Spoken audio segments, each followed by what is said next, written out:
right. Camera's rolling. All right, I'd like to call the Harlingen CISD Board of Trustees Committee meeting to order. Members of the Transforming Teaching and Learning Committee are Dr. Gina Cano Monreal, Eladio Jaimes, and Rebecca Herman Beto.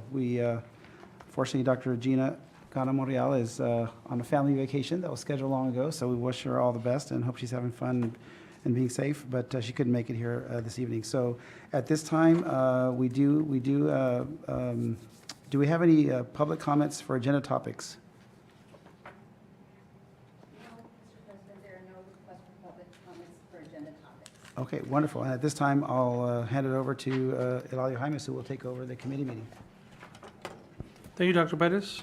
We'll get started with the Transforming Teaching and Learning Committee meeting and move on to our first item, From Website to Welcome, Enhancing the Community Connections, with Mr. Juan Rodriguez.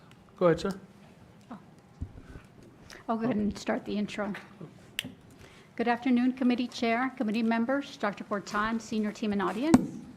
We're excited about this next topic. There will be a new era of storytelling and in strengthening our connection with the community.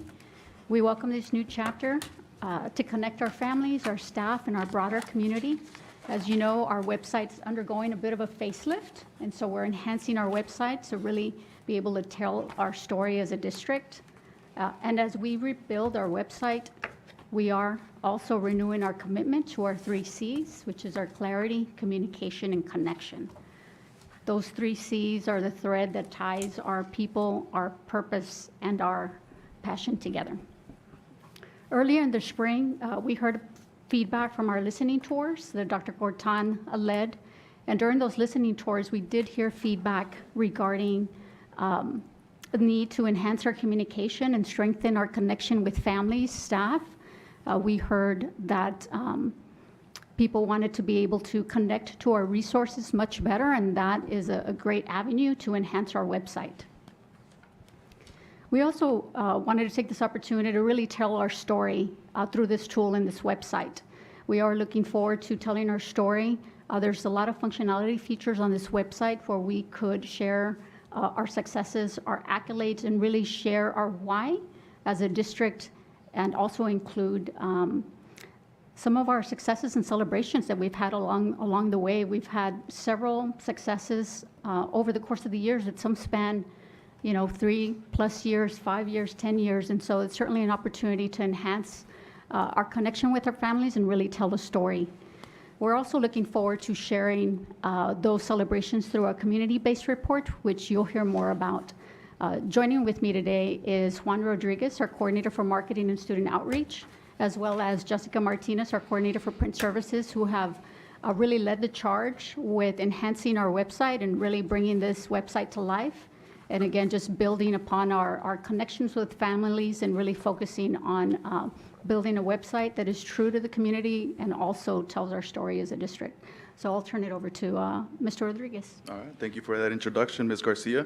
Well, good afternoon, committee chair, committee members, Dr. Cortan, senior team, and audience. Well, today marks a major milestone for our district as we move from simply having a website to using our digital presence as a true front door to our schools and our district. This launch isn't just about a new design, it's about building stronger connections between our schools and the communities that we serve.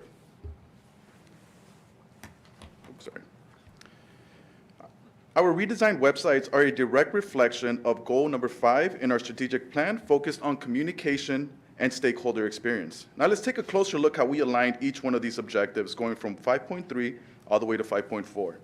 I'm sorry, 5.2 all the way to 5.4. 5.2, easier navigation. We made it easier to find what matters. Events, programs, and community partnerships are at the front and center.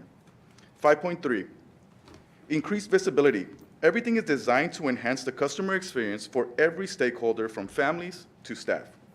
And stronger relationships. We're using innovative tools to inform, empower, and inspire trust with our community. We're building more than a website. We're building a stronger connection. This goes beyond technology. Every design decision that we made with the goal of building connections, whether it's a family enrolling for the first time in our district, to a community partner looking to support a program, or a student or a staff looking for quicker access to any information that they're looking for. The site is built to serve and support, not just to display. Now, why did we take on this redesign?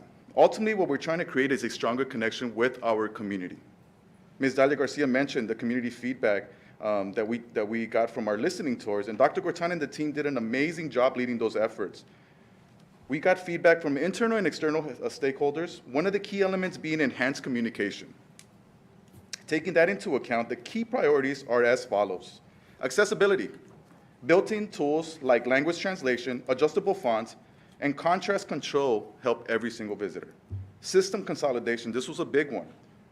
We have Parent Square being our main messaging vehicle, and now we have smart sites, which is part of Parent Square. So we have now really one system itself, really one ecosystem, where we have a one-stop shop. So later on, you're going to see Jessica talk a little bit more about the functionality that we have with the system, but we're really making it easier for everyone across the district to be able to send a message, and at the same time, it automatically updates the website as well. So it just kind of eliminates a lot of the layers in between, them having to go to different software, different interfaces. They're just really going from the Parent Square side or the Smart Sites side. And then the functionality, we want fewer clicks, smarter layout, clearer communication. This is what today's families expect and deserve as well. And I will have Jessica talk a little bit more on the functionality. Okay, so here we have the website design preview. We came together to make sure that this new site was crafted to enhance the user's experience. We wanted to streamline the look across all sites, which includes the district site and the 31 campuses. We wanted a cleaner look. We wanted easier ways to find things on the site, less clicks, as Juan mentioned in the previous slide, better connection with our community and parents. So we also wanted to make sure we were able to tell our story. So we wanted to show you some different features that highlight our district. So at our top, we have our menu. It's our new menu options that's now cascading horizontally at the top. So this facilitates the ease of navigating our website, which helps less clicks for the end user. We also have the enroll dropdown, which will help our parents quickly register our students. So it's just really quick at the top. It's like really quick for them to find. We also have a drop down at the top right for our schools, which is sectioned off by high schools, middle schools, and elementaries. Just kind of easier use, so it's not just all at once. It's in sections. We also have our popular links option on the top right next to schools, which helps our community and staff get to certain pages quicker, which we're still adding on to as we talk as a district. So at the top, let's see, right below our menu, we have our optional video feature, which is an awesome highlight that we have now instead of just our slider. This we can toggle between the slider and the video feature. This actually, we can toggle back and forth. So this is an awesome feature besides our slider. We also have our why section right below that. If we can scroll down just a little bit. This is on every site. So here we have examples of what sets us apart as a district. And it has key points on what makes our districts the best. So if we can go ahead and switch to the bottom site on the next tab. Here you can see the slider at the top that I was mentioning. We have a highlight that can switch from this to the video feature. So that's at every campus level, we have that option to switch back and forth. At the very bottom of every elementary campus, we have a video feature where they can highlight events and anything great that's happening at their campus. So this is a nice little feature that every elementary campus can put on their site as well. Next, we're going to go ahead and switch to the Harlingen School of Health Professions. We're also going to have a section that shows celebrations at a glance per campus. So on here, we're currently updating every campus as we go, but this is the first one that we have ready to go. You can see different stats for their campus so that our community and parents are able to see what HSHP is all about. We will be collecting these stats from administrations with our administration and our leadership retreat next week, and we'll be updating these on every campus by the end of next week. So look forward to looking those updates. Next page we have is our senior team page. We wanted a cleaner look. We wanted it to be more professional.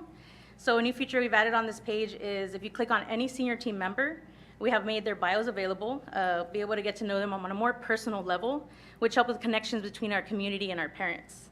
And we also wanted to make sure that the end user was able to find the specific areas that they oversee. So every department is hyperlinked.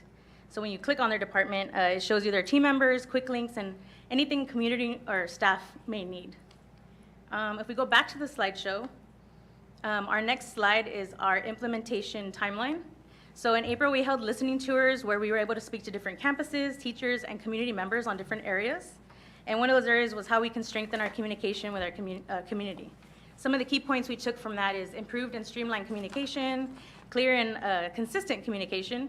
So these tours provided valuable insight into the needs of our community, and where we're confident that our new website will enhance communication moving forward.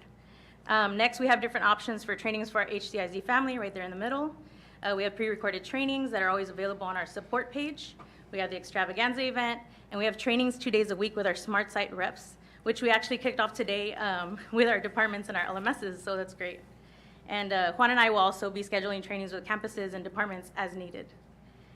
So we all know that gathering feedback is essential to ensure we meet the needs of our students, parents, and staff, and community by providing accurate, accessible, and user-friendly information. So because of this, we'll be getting feedback from different groups, including teachers, advisory committees, and PTA. We'll also be getting feedback on our new website from our administration during our leadership retreat next week. So this feedback will actually help enhance the site to better serve our school district and connect with our community. So we're looking forward to the great feedback from our administrators. Yeah. Thank you, Jessica. Now, looking ahead, we do want to mention, so Dr. Rushka, about 2 months ago, I think 2.5 months ago, she introduced the HCISD AI bot, which is super exciting. We're so excited to explore the option of implementing that, integrating that, not just in our district site, but also our campus site. So we're super, super stoked for that. We can't wait for us to have that implementation in place. And at the end of the day, we just want to make it easier for the end user, easier for our families to go ahead and look for whatever it is that they're needing. The second one is staying connected with our stakeholders, right? So we want to make sure that we still keep collecting deeper feedback from board members, right? You guys are probably going to be the first layer that we're going to get feedback from. Community members, alumni, staff, and the entire community. We want to continue to get better with our presentation of our website. We know that it's never going to be finished. It's ever going to be evolving. It's only going to keep getting better and better as we gather this feedback. So at the end of the day, we want to make sure that we have stronger connections with our community. The only way to do that is to take their feedback, take y'all's feedback, and keep enhancing our systems ourselves. So at this time, I'll turn it over to Ms. Dalia Garcia, and she will elaborate a little bit more. Thank you, Mr. Rodriguez and Ms. Martinez. As Mr. Rodriguez mentioned, staying connected with stakeholders is vital.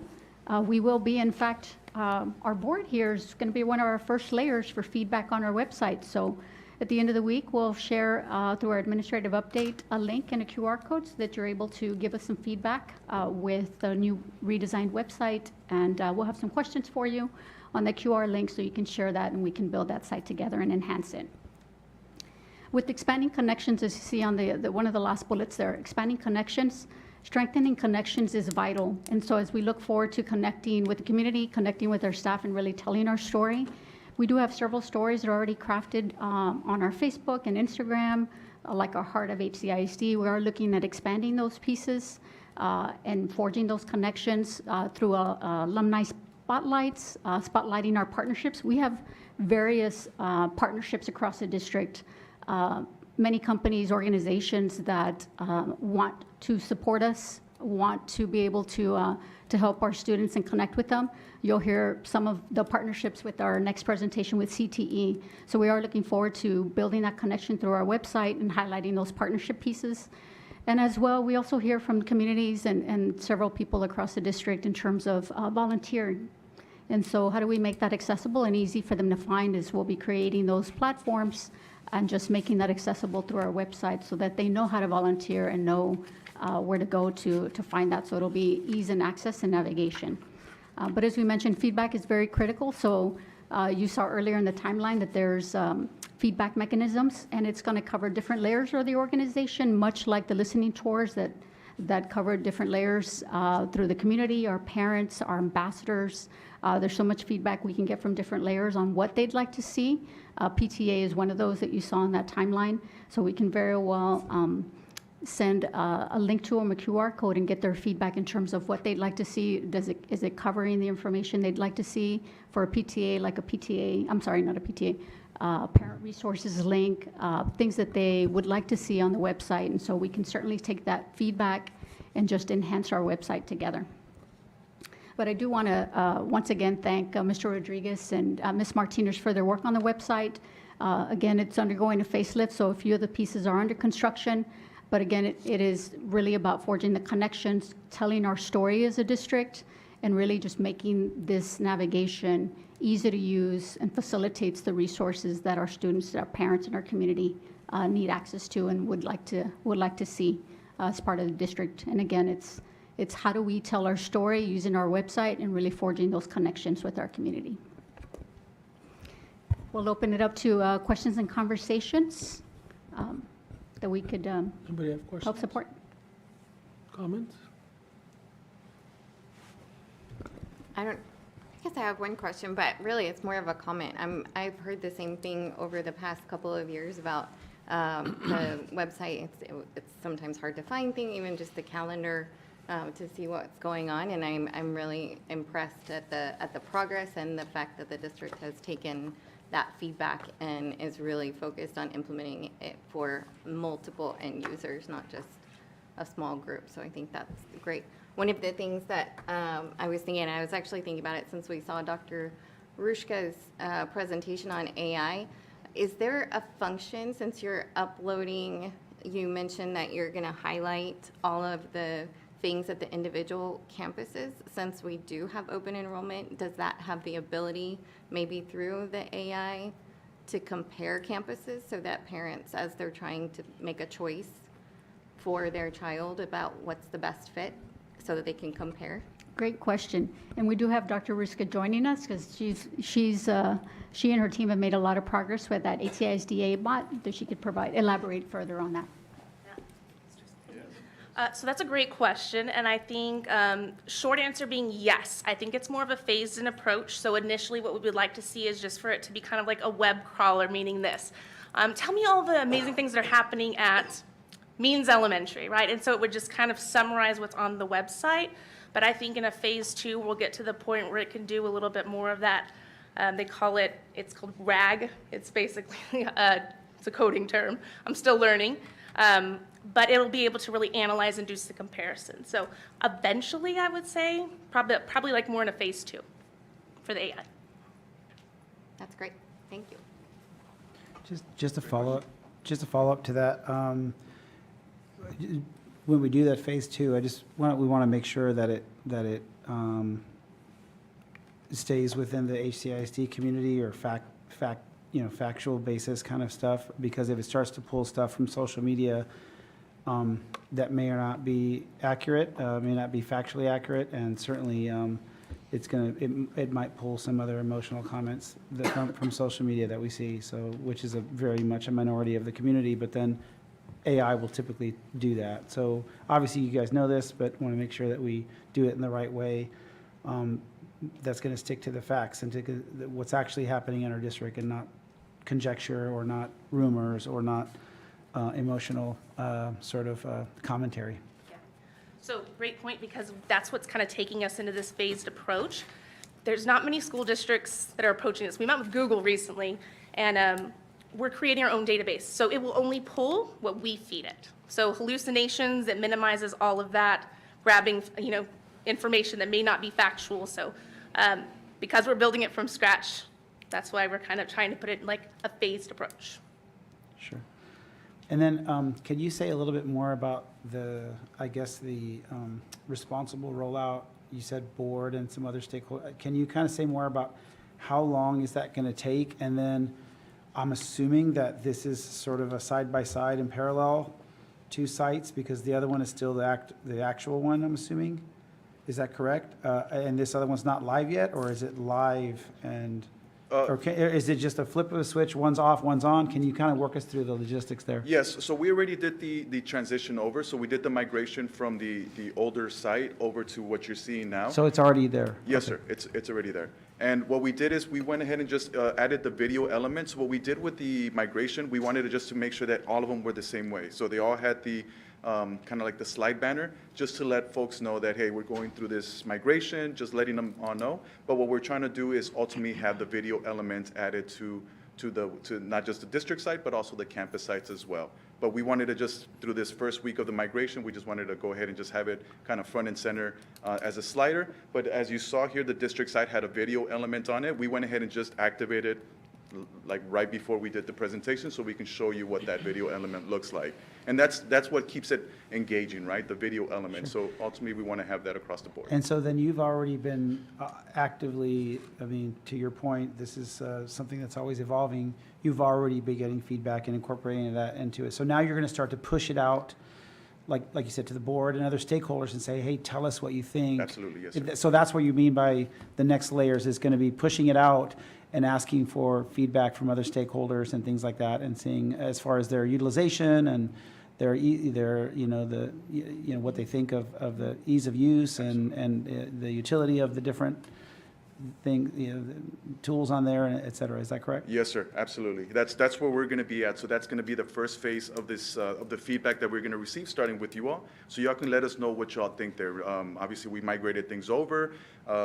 We checked with our departments, with our campuses, but I'm sure there's some things that we can still keep fine-tuning on this new layout that you're seeing here. So yes, absolutely, yeah. You'll be the first layer of feedback that we're going to get, and we're going to continue to get that feedback to keep fine-tuning it every single campus site and obviously the district site as well. Awesome. Yeah, And go ahead. I'm sorry. Go ahead. I say, Mr. Chair, if I may, so I want to expand a little bit on that. So when we talk about feedback, here's kind of the specificity, and I think this will kind of help you all. This is really meant to have connections with the greater community. And so when we think of PTA and how to engage them, it's taking the link of the new parent toolkit and saying, here are the resources that we've built in the new parent toolkit. What else are we missing? What does that look like? Next week, whenever we meet with our administrators, we got a lot of feedback around we need quick links, we need to have access to certain things. So we're going to share that with them once again and say, here was the first iteration based on the first round of feedback. Is there anything that we missed? And it's really meant to, like I said, to create a greater connection with the community. The other thing that we're working on that is a future topic on here is why HCISD? Thinking of a booklet that we have by division. Dahlia and her team are working on that. But that way we can post that and people will have statistics around the great things that are happening in our campuses. And then they're also going to know, what does it look like to be an athlete in HCISD? What does that look like today? What has that look like? What does it mean to be in the conservatory? What are the accolades that we've had? So there's a lot of great things, but for using this particular tool, it's really about how do you package that and make it quick and accessible. So when we're getting feedback, that's why we're getting feedback. What is it that our consumers need? And where are we giving them what they need? But are there other things that we may have missed along the way? So when we talk about feedback, it's very specific about that as well, because we want to make sure that it's access to what our people need. Does that make sense? Mm-hmm. Yeah, and down the road, I think this board, I'm sure, would appreciate understanding sort of, I think it's going to be very interesting, the feedback you get from the different stakeholders. Mm-hmm. And I think we'd be more interested on what the parents are saying and what the, industry stakeholders are saying, and perhaps, the other stakeholders in other regions of the state, whether it's folks you're working with our university partners or philanthropists or, different folks like that. Sure. I mean, it'd be very interesting to see what kind of feedback you're getting. And then, to also, don't forget the connections with our media outlets as well. Yes, sir. And hopefully they're pulling from there to write their stories, versus, other methods that sometimes won't be as factually accurate, or maybe, they might miss the timeline of something, or they might, misquote or Sure. misunderstand something, but what's written there, when you do your press releases and you do your things, is what we want them to kind of go by, to get it factually correct, so. Yes, sir. And we'll be able to present that feedback from the community because we're going to be using the same one that we use for the listening tours, which is Thought Exchange. So we'll be able to share that with you all, and you'll be able to have a really good view about the community feedback, sir. Awesome. All right. Thank you all for that presentation. It was great. I do have a question. This video component, which I love, there's going to be video on every school's website, landing page as well? Yes, sir. So this the last year, we did our champions check-ins. We did all the secondaries. Unfortunately, we didn't get to the elementaries, which is something that we're trying to do starting this year. So eventually, once we have all the elementaries, then we'll have every single one of them with the video element on the websites. Yes, sir. And like I said, I love the video because you're not just looking at pictures, but what's the goal of the video component? How often are we going to change it, and what kind of videos are we going to post on there? Yeah, that's a great question, because at the end of the day, we want to control the quality that is going on every single one of the websites, right? So I think what we're at right now is those champions check-ins will probably keep evolving, right? Because obviously some of the kids are already graduated, or they're going to start graduating. So we'll start kind of redesigning it, or maybe have like a different, how could I say this? A different champions check-in, or maybe just an updated champions check-in. At the end of the day, we want almost like a virtual tour of what that campus looks like for every single one of the websites. So that's really what the goal was with the champions check-in, is to, yes, highlight our students, highlight our campus, but also almost give like a virtual tour of what that campus looks like. And like I said, right now we do have the secondary video elements ready to go. Just for the migration purpose itself, we wanted to just kind of standardize all of them with the slider element, just to let folks know that we're kind of going through this phase right now. But yes, ultimately, we would want to phase in all the video elements across the board. And this video that's on the website, that's the commercial that's been airing, right? Yes, sir. Is that commercial, like, is it on our social media? Is there any way we can get an access to the video that we can share, that people can share? Yes, sir. Yes, absolutely. So we had already posted that. We'll go ahead and do another posting there. We had done some boosting as well with that commercial. But yes, that's what you're seeing on the Spectrum network. You're seeing it. If you're a Spectrum client, you're going to see that on your side. If you're doing any streaming or anything like that on your household, we've targeted pretty much every surrounding district around, or I should say all the borders around our city. So if you fall within those lines, you're probably going to get triggered with an ad coming on your end, whether you're on your mobile device or you're on your TV streaming. I saw it on ESPN. I think I texted you, like at 1 a.m. one weeknight. So it was good to see. Yes, sir. Well, thank you, guys. No, Thank you. appreciate y'all. Thank you so much. We'll move on now to our next topic. That's reimagining career and technology education with Ms. Nelda Alonso.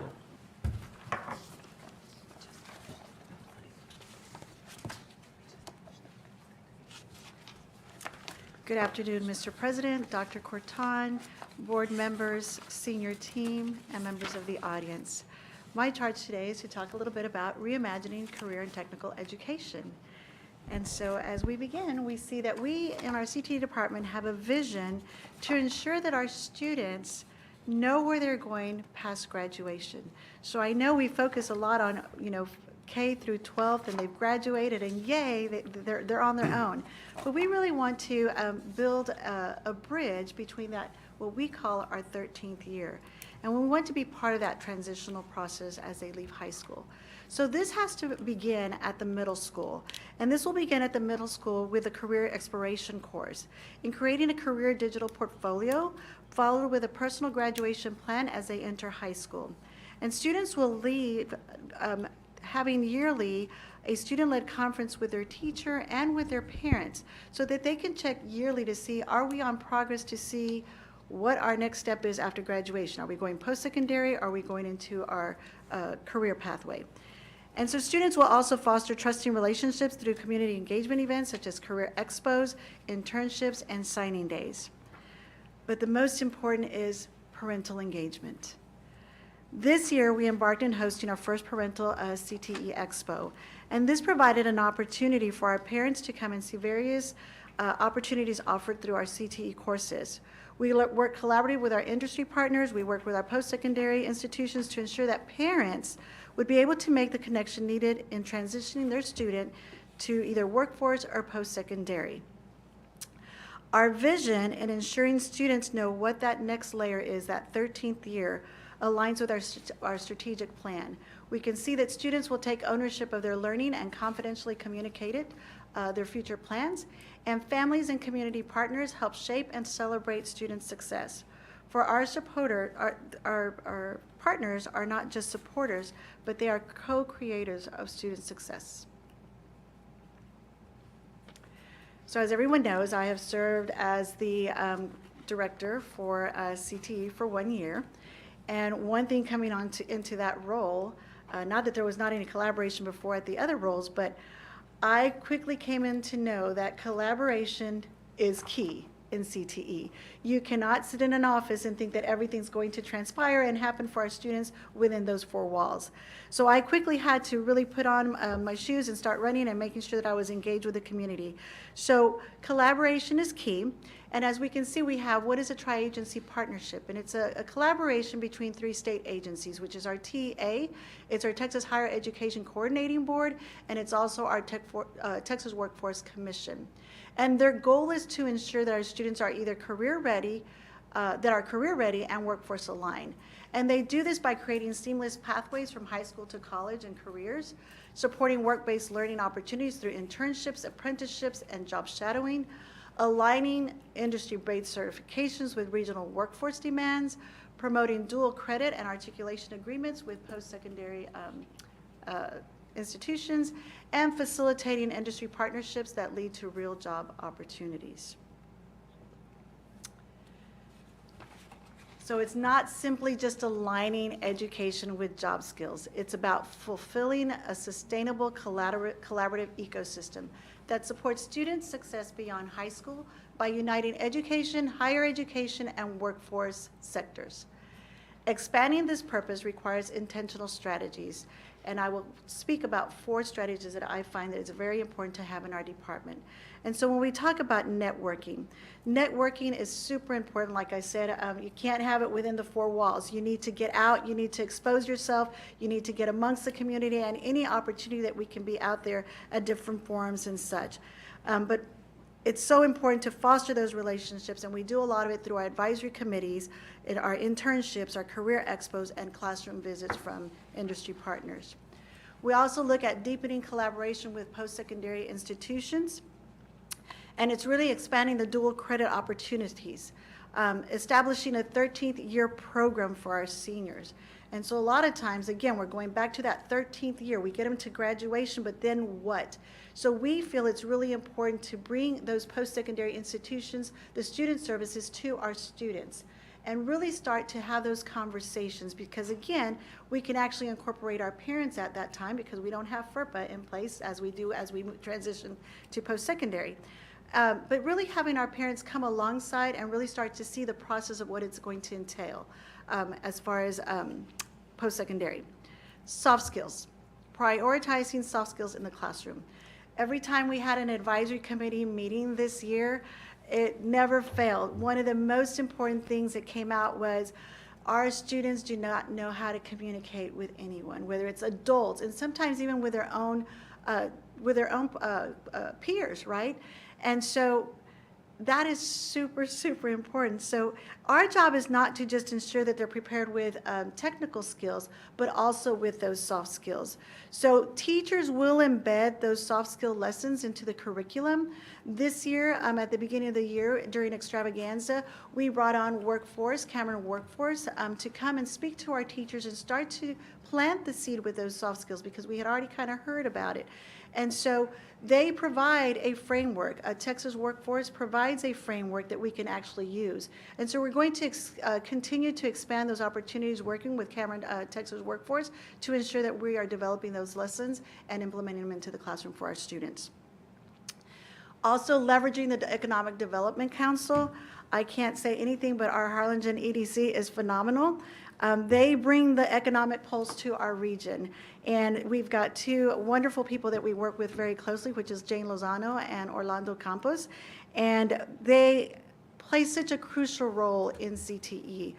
Their involvement in our schools allows us to stay at the forefront of workforce trends in our region and ensuring that we are preparing our students to fill industry needs and provide the appropriate certifications. Because as we know, there are lots of certifications that are out there. But what certifications do our students need for here in our local economy? So we can look at HCISD's CTE department is committed to staying at the forefront of workforce readiness and student engagement. And we do this again by hosting career-connected guest speakers.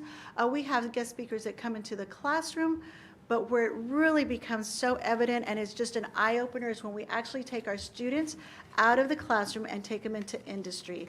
I can recall just recently, we went, at the end of the school year, we took some of our auto mechanics students into a Mercedes-Benz. And just to see what, you think everything looks like what it is at school, but it's not. And so just going out into industry and seeing, and the beautiful part of it is that we had 2 alumni actually working there at Mercedes-Benz. So it was really awesome to see our students, and that we actually had alumni that came through HCISD that were actually employed there as mechanics. We also want to empower students to take part in meaningful community-based projects with local partners and agencies. Currently, we're working with CASA, which is the court-appointed special advocates, right? And we're working to fulfill a project. We're actually working on a grant to see if we can do that. But if we don't get the grant, I really think it's something to really consider to continue to try to implement, maybe at a smaller scope, but to actually have that opportunity with our students. Because the primary focus of the project is to educate students on their legal rights and responsibilities, and to promote civic engagement through hands-on learning experience. And this is going to be our law enforcement, our legal studies academy that will be working with this project. But it's also very important that we instill a sense of community stewardship by fostering social responsibility and community engagement. Our goal is to empower our students to lead, serve, and to be innovators. So why does all this matter, right? Why all these things? I truly believe that when schools, colleges, businesses, and civic leaders work together, students are better prepared to enter the workforce or college with confidence. Employers gain access to a skilled credentialed talent pool. Post-secondary institutions see improved retention and completion rates, and communities experience economic growth and workforce resilience. So what are our next steps in CTE? Because the work is fast and furious and it doesn't stop. We are committed to continue to increase practicum opportunities for our students, continue to increase industry partners, increase enrollment in post-secondary dual courses, and empower our parents. Like I said earlier, I think the fourth one of empowering our parents is our biggest task. Being in CTE for 1 year, everywhere I go, we start talking about the opportunities that we offer in CTE. And I keep coming across that nobody knows about them. Nobody knows all these things. And then we start talking about dual opportunities. And our community does not know that we have various opportunities for our students to take that dive before leaving high school. And the district pays for everything. I mean, it's a win-win for the parents. So I truly, our passion is to really start focusing on our parents. And you can see it ties into the webpage. We talked a little bit about those personal graduation plans, where it will actually be tied to each one of our programs of study of our academies, that parents will know. Our programs of study are 4 years. So they start as a freshman and you end as a senior. We don't want to lose you as a junior or a senior. We want to continue the 4 years, because at the end of those 4 years, you are pretty much ready to enter workforce. All our students, we thrive on saying that all our students will leave with an IBC certification. And so also another thing is to empower our parents and our students to know, well, what can I do with that industry certification?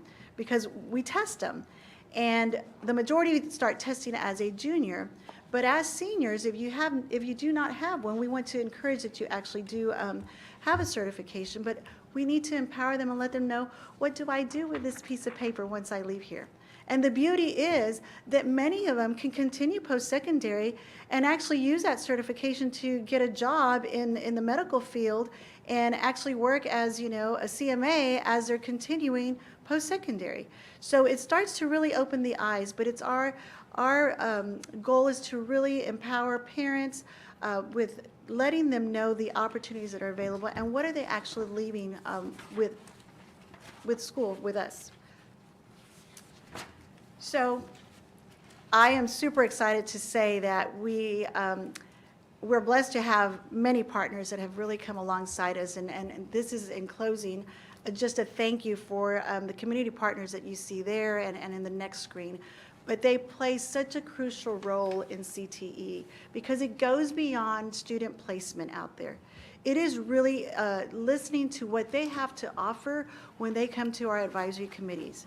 And we have advisory committees for every academy twice a year. And they will let us know if we are on target of what we're teaching in the classroom. Are the skills up to par? Do we need to change? It's just been beautiful to see that it's a very open, collaborative communication, because in the end, what we're really looking at is that student's success. And all of us working collaboratively together has just been a really beauty to see that we're all in it for the same purpose, is to ensure that our students are either college ready or workforce ready. And it's time for questions and conversations. Thank you, Nelda. Anybody have questions? I've got a few, but I defer to. I'll ahead. be glad to jump in. First, I wanted to thank you, Mr. Alonso, for the presentation, and your enthusiasm is catching. So I appreciate that you're so excited about this work and the partnerships and the next steps. And so thank you so much for that, just in and of itself. I was wondering, as you continue, kind of this process, and I like that you're hearing, we need to tell people more about this, or we need to tell people more about that. How are the students giving you feedback as well about their reactions or their understandings? I hear that you're doing it. I was just wondering if you might say a little bit more.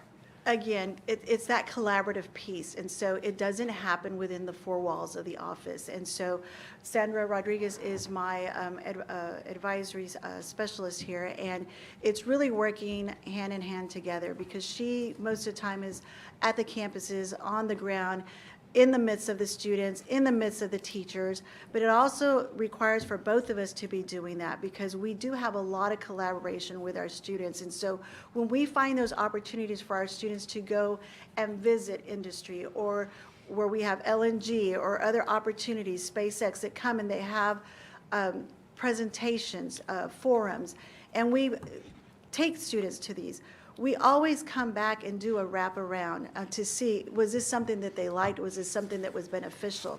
Because we don't want to do, okay, we've got this event and we're taking students and it's just to check a box. We're not about checking the box. We're wanting to make sure that if we're doing things, there's got to be substance behind it.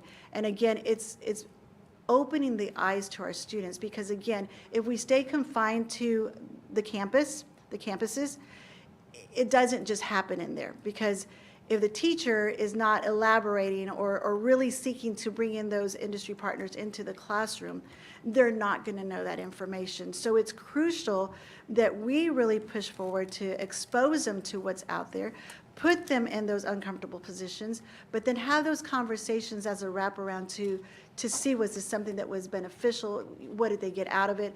And a lot of our teachers have incorporated where they actually will come back to the classroom and they do some sort of journal writing or, just reflection piece in reference to what they participated in. Thank you so much. Yes, ma'am.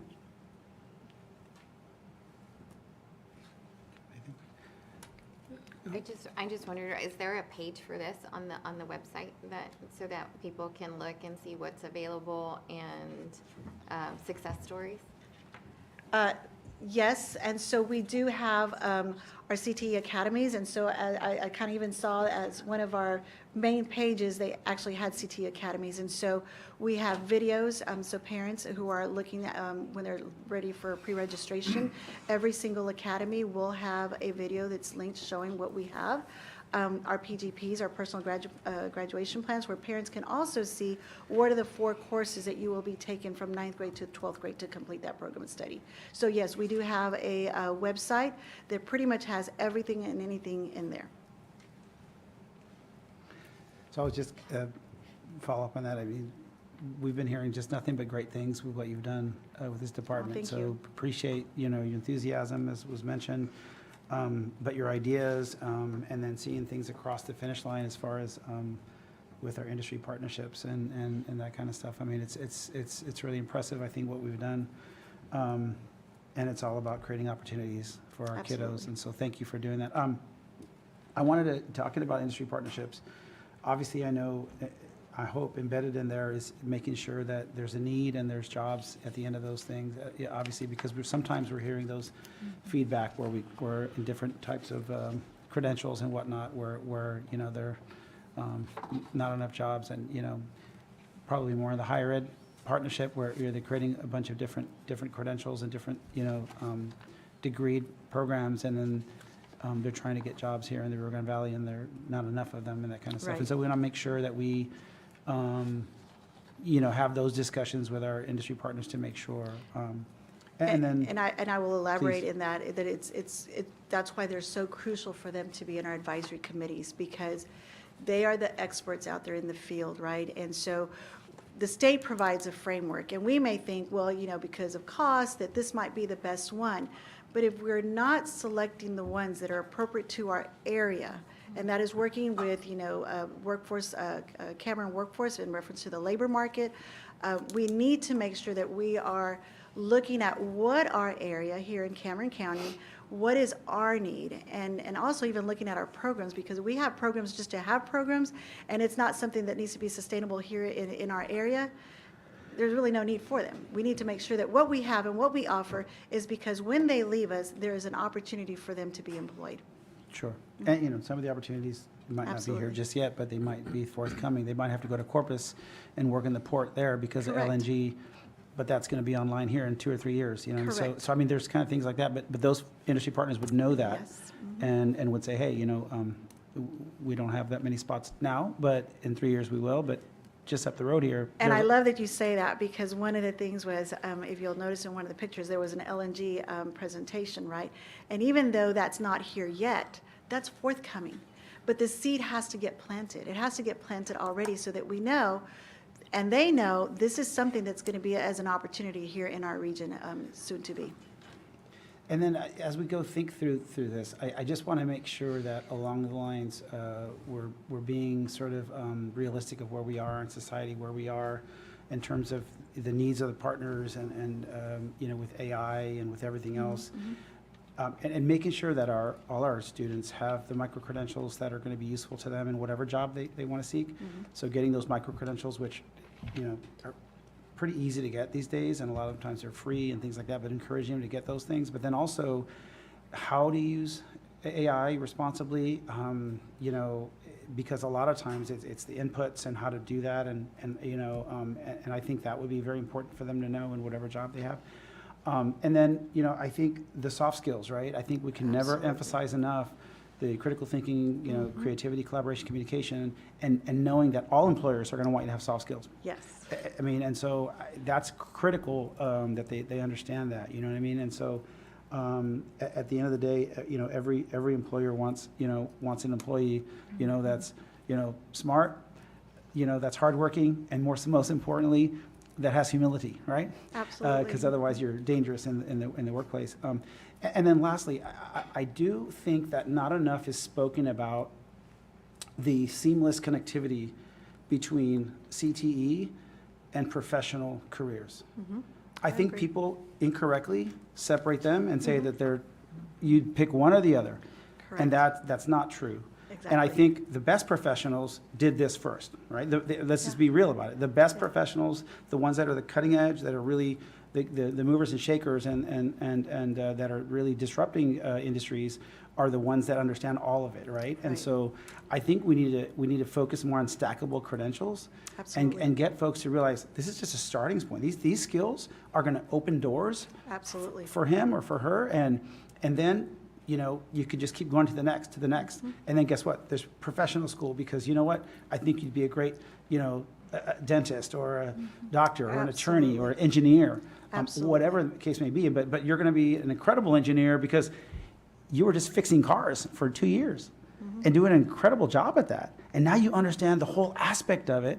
And so you're just going to be that much better of an engineer or whatever. I mean, as just a hypothetical situation. Right, So I absolutely. think sometimes people just try to Yeah. think of it like a fork in the road Yeah, versus separate. more of a It's not. stackable scenario. It connects, and we do have opportunities currently right now. So in our apprenticeship, the healthcare, those you will find where our students do get stackables. Not every program of study does, but I know for sure those, because like you said, the core, the basic, that's really not going to do much for you. You've got to go to that next layer. And so we really encourage our teachers, look at those students who have that availability and use and know who your students are and push them to go to those next layers. So it's really neat to see, like recently we had HVAC and in welding, where you're seeing these students come with at least 2 or 3 stackable certifications because the teacher is seeing they have the potential. So let's push that student. And so that student, when he leaves high school, has a whole different realm waiting for him than anybody who has nothing. And so they're competitive. They will be competitive out there because of that.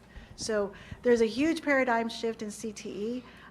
There's a lot of great things happening, and we are excited. We are excited because I truly believe we've focused so much in just completing. They graduated, great, flip the hat, we're done. But now it's our responsibility to ensure that we are connecting them to that next step, whether it's post-secondary or a career, or both. Yeah. But we want to be involved in that. And I think, get your kids involved, the video thing, the website, this is going to Yes, be sir. critical, right? Because what's been the impediment in the past for really, scaling up CTE has been the whole concept of the shop class, right? It's in the back of the Yeah. campus, it's The elective. no bueno, no cool, the ugly part Yeah. of campus. So, we need to do a better job of making it cool, making it sexy, really making it something that's like, wow, this is a cool, skill to learn, and this is, and so we've got to, and I think we are, using Absolutely. industry standard equipment and Yes. things like that is critical. So we need to make these things cool and make it, something that's attractive to both parents and the students, and say, yeah, wow, this is something this is a skill that's only going to open doors for you. We want our students to complete the 4 years. Yep. Not just 2, but complete the 4 years. Go ahead, Dr. Maurice. Thank you, Mr. Chairman. I just wanted to point out that Ms. Rodriguez, if you don't see Dr. Pettis' excitement, he's coming after your job. He's excited. I'm just playing. He's going to be a great partner. I share that sentiment because I can officially say I've been in the school district for 20 years, and there's been many shifts, and I'm just excited to be working with a great partner. Do you mind getting up? Because the people at home can't hear you. If you don't get next to the microphone, they won't be able to hear you. And we're excited to hear from you.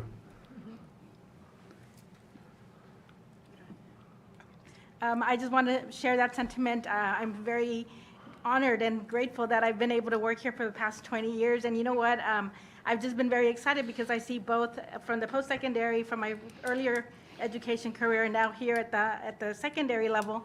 And then also as a parent of an alumni here, I can see how do we help our parents, how do we help our students to the next level.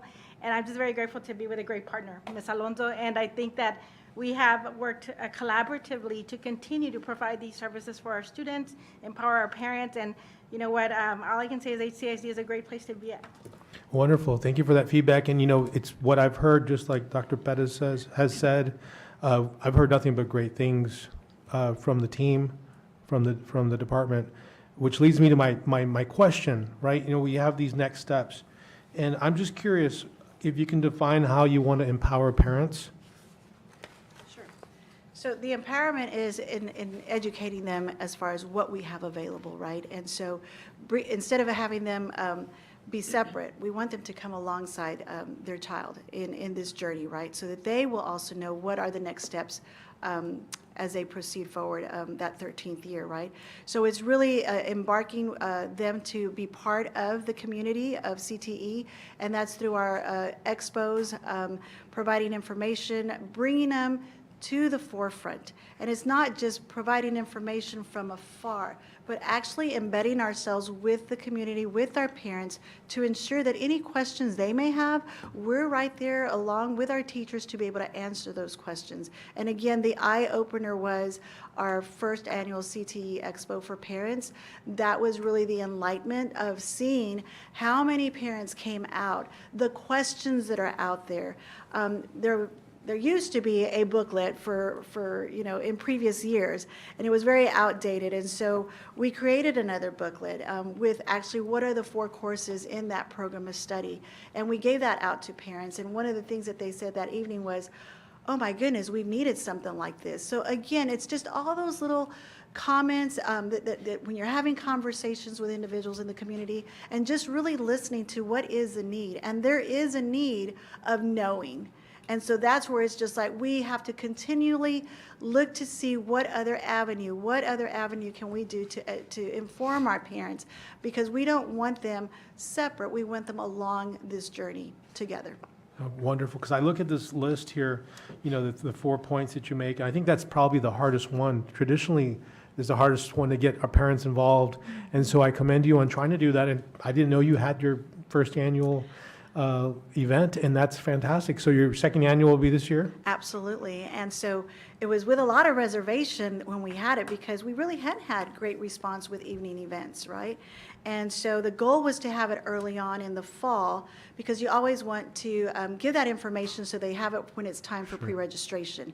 So time got the best of us, but we continued to proceed, and we had it in the spring. And so as we start to anticipate for this upcoming year, we want to make sure that this information is out to our parents earlier, before the pre-registration happens, because we need our parents to be informed prior to those decisions. Absolutely, and aligned with Ms. Beto's question, this is also found on the website? Yes, sir. Awesome. Thank you so much. You're doing a Yes, great sir. job. Thank you so much. I appreciate it. Thank you, Mr. Chair, Go ahead. one more question, just the outstanding presentation, thank you again. Thank you, Mr. And from Young. what I've seen, I'll echo my colleagues' comments, what I've seen with my own eyes and what I've heard is just an outstanding job being done in CTE. I'm going to volunteer you'd mentioned some agencies that have been partners over the years, Texas Workforce and some of these other agencies, and our EDC. I'll volunteer. The Harlingen Area Chamber of Commerce has been an outstanding partner, and I just wanted to thank them. For anybody that's paying attention, they're an outstanding partner. Obviously, Javier De Leon, knowing all about HCISD. When we're looking at the purpose of CTE, and I'm really kind of zooming in on supporting and these internships, these apprenticeships, these job shadowing opportunities, what percentage would you say of our students enjoy one of these opportunities before they graduate right now? I mean, I don't think that we're hitting all of them just yet. No, and I would say when we're talking about internships, really the internships I could say are happening more right now in the summer. So when we're really looking at it and being realistic, it's a very minimal amount. And so like right now we have a grant that was awarded, and so we have students who are actually working with HCISD in district operations. And so when we look at students, we're looking at 14 students that are actually working. So it's small, but it's really important to see, besides that grant opportunity, what other opportunities are we going to look for to be able to have those opportunities, because the feedback from the students on that is they love it. The first day they show up, which would have been today was their first day on the job, it's kind of, they don't want to talk, and I talked a little bit about soft skills this morning because they didn't want to talk, they're reserved, but it's like I told them, you're always being interviewed. So working with district operations, for 2.5 weeks, getting paid, it's a great opportunity for our students. And so, yes, what we want to do is look for those other opportunities so we can go globally. And I'll tell you, there's already something in the back of the mind where we really want to expand and really reaching out to our community partners to see who will open their doors next summer to be able to provide more opportunities for our students. 2 weeks at the most, but to open the doors and have students come into those businesses and just job shadow, light work, but provide those opportunities. That is the next step, because those are the formal opportunities, but I mean, I wouldn't dismiss even the informal. I got to spend the morning, in the office with a professional, with whatever career that I'm considering. If I had those opportunities, I think they would look back and remember those experiences following, and maybe they'll figure out they don't want anything to do with that, with that career. But even the informal opportunities and partnerships can be valuable, invaluable. And I'll say yes to that, because I can think so clearly of our Central Air and Heating that's located on Wilson Road right next to district operations out there. One of the things in our advisory committee, he was like, have your students come over, because that's air conditioning, it's HVAC. But he says, but if they come, I'm not going to take them straight to the back to go show them all the HVAC. What I'm going to do is also start from the very front and show them it's not only about doing the skill there, but there's other ample opportunities. And so even when we go to dealerships, the same thing. You don't have to be the mechanic. There are other opportunities in that industry. And that's why I say it's so viable for our students to get out of that classroom setting and go into those industry. And like you said, whether it's for a short period of time, but those are the eye openers of what is out there. And I just want to highlight what Mr. Leal was saying. It is very important to know Yes. what you don't want to do. I mean, it really is. And exposure becomes very, very important, not only in basically ascertaining what you don't want to do, but then getting you on track to sort of where you might want to go and might want to work. But the context is critical. So Absolutely. exposure and context is critical to development, and then it gets them steered down the right path. And so absolutely, even if it's just a day or two without sort of, having those types of exposures and interactions, really can make all the difference between a student wasting a year or two in the wrong major or doing whatever, you know what I mean? And so, Absolutely. Thank you. thank you. Thank you, Ms. Alonso. I want to say that this is one of the smallest teams, but they're a mighty team. They do a lot of good work. So thank you all for everything. Everybody made really great points, and of course, this is a subject that's close to my heart. On the classroom to industry, how often do we do those? And because I know at AEP, when I was there, we would host a lot of high schools, and what Ricky and Olin said is right. A lot of students would show up. Some of the guys were excited because they wanted to see the linemen, but the others didn't realize that there was a bunch of other jobs there. There was engineers, customer service, business development, and they got to see every piece of it.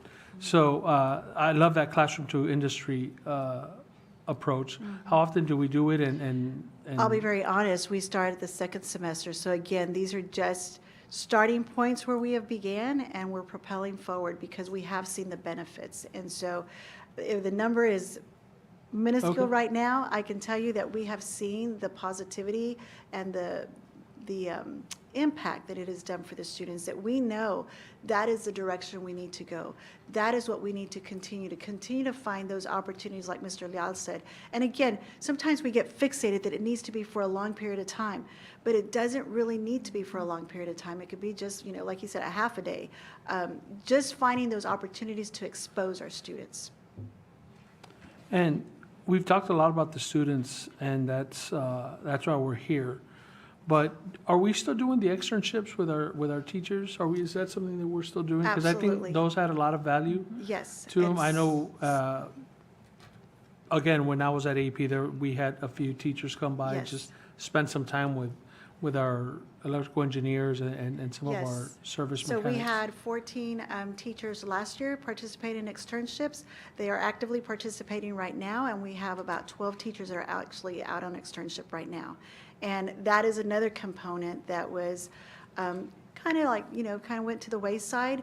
But if we do not put our teachers out there in industry to go and find out what is current, what is needed, what's the current practice, then we're failing our students. So it's so important. So we actually have a rotation. So last year we had 14 teachers out there. We select the next group, and we'll continue to do that and just keep cycling them because it's very, very important for them to be part of these externships. And just so you know, they go and participate in these externships, but one of the requirements when they return from them, when it's during extravaganza, and I have my CTE team, they must all present to their peers on what they've learned. So it's not just going, but they actually have to come, present back, and then actually implement into their program of study. And then we have a recap again to see, was it beneficial, was it not, what were the outcomes? Because Noble does a partnership that's really strong with that, and they do certain strategies that they want the teachers to come and implement. And so we do a lot of follow-up to see, how did that work for you? How did the kids react to those strategies? Great, thank you. Mr. Chairman, if I may, so a couple of things. So Nelda right now, Ms. Alonso is talking about like at the high school level. The reality is it doesn't happen, it doesn't start at the high school. So some of the things that we're looking at, we have a middle school CTE course that we're looking to reinvent so that we can have more exposure to different careers, because that's really where you need to start them. Just even just opening up their eyes to different types of careers. So we're working on that. The other thing I'll say is that when we think about empowering our parents, we have to bring them along with us starting at the middle school, because it's a little overwhelming. If you have ever had a middle schooler or a high schooler, there's a lot of choices. So when we talk about empowering parents, that's critical, but starting at the middle school. I'll also say I am very proud of the work that we've done. These ladies are small. It's a small but mighty team for sure. One of the things that we're studying right now that Dr. Reyes is looking at is that there's some legislation that has come into play that we have a few more allowances with CTE. And so more to come on that, but that's exciting because you can do course substitutions in our district. So I know that Dr. Reyes is looking at that. That's brand new to our CTE world. And then absolutely making sure, when we talked earlier about the website and talked about the importance of connecting with alumni, that's why. Because our students need to see some of these samples of success, and they need to hear the journey of some people that have come through the very same system that they're in right now. And there's a lot of students that are leveraging those certificates, and some of them stayed with that path and used it as a stackable credential, and then some of them went into a different area that they thought they may like. And so those things are critical. So just thank you for the work that you've done. Appreciate it. Thank you. Thank you, Ms. Alonso. We'll move on to our next topic, and that's topics for future Transforming Teaching and Learning Committee meetings. Dr. Cortez. So speaking of empowering parents, we have two topics where we're going to, next month, we are going to work with our team. Dr. Reyes and Mrs. Garza have been looking at what does it look like for parents to come back to the beginning of the year, starting with the Meet the Teacher event. How do we rethink how we connect with them? Parents in our listening tours have said we want to be partners in education with you. We need to have a few more tidbits of information. So when we come to you all next month, you're going to hear a little bit about the work that our two assistant superintendents are doing around that topic. The other topic is going to be our online advisement tool. As we have been working these last couple of years, that helps. That's what parents are looking for. How do I know what I need, what my student needs to be able to finish a successful middle school career? And then when you're a ninth grader, what does that look like within the next 4 years? What are things we need to know about? So we're going to launch this year an online advisement tool that will be a live document. We'll populate that so that parents and students can have access to that. And along the way, it's really about empowering parents around the conversation with that. Yes, it's one thing to have the advisement tool, but then helping parents understand, like, so what questions do I ask? And how can I help better position my student? So those are our two topics for next month. Looking forward to that as well. These two have done a lot of work around just rethinking how we connect with parents, and we want to share that with y'all as we start our school year. Thank you. That adjourns our meeting. Thank you. We'll take a 5-minute break, and then we'll start our regular board meeting. Thank you.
All right, we can start the live webcast. Thank you very much. Thank you all for being here. This is the regular board meeting of the Harlingen CISD Board of Trustees. I'd like to call this meeting to order. The time is now 5:35 p.m. We do have a quorum. This evening, Dr. Cano Monreal is not able to join us. She has a scheduled family vacation, and so we wish her lots of fun, best of luck out there, and hopefully she's safe wherever her and her family are. So with that, this evening's moment of silence and prayers are dedicated to those who were impacted by the massive flooding and ensuing tragedies in Central Texas. Please join us in a moment of silence at this time.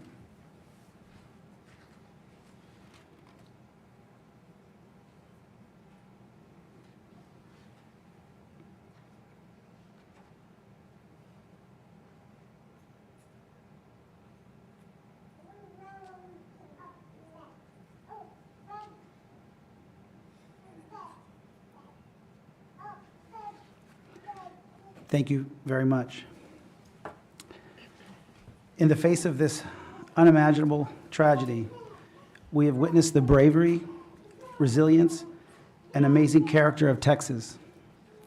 Indeed, Kerrville is Texas, and Texas is Kerrville, and countless Texans have stepped forward with compassion to volunteer, donate, and provide assistance wherever needed. This response epitomizes what Texas itself represents: servant leadership and generosity, especially in times of crisis. As Central Texas carves a new path forward, we all must continue to support our fellow Texans. Life is so precious, so hug your loved ones frequently. And remember that our greatest strength lies in our collective commitment to lifting each other up and serving something greater than ourselves. To our HCISD community, we've joined other school districts in the region to do our part in assisting the Kerrville community. If you wish to join our efforts, please visit us on our website, www.hcisd.org, for details on how to do so. We will be collecting gift cards and monetary donations through Thursday of this week. All donations collected will be delivered to Kerrville ISD later this week. Stay strong, Kerrville, and know that HCISD stands with you during this time. May God bless all of the first responders and generous volunteers, and may God bestow a special blessing upon all the families who lost a loved one. Thank you. At this time, we'll move towards a Pledge of Allegiance, and I'll ask on Debbie Scoggin, would you please lead us in the Pledge of Allegiance? I pledge allegiance to the flag of the United States of America and to the republic for which it stands, one nation, under God, indivisible, with liberty and justice for all.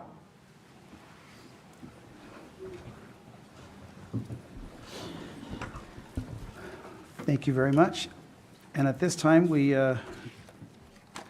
move into our favorite part of the board meeting, our recognitions and our awards. So our first item is recognition of National Speech and Debate Association final results.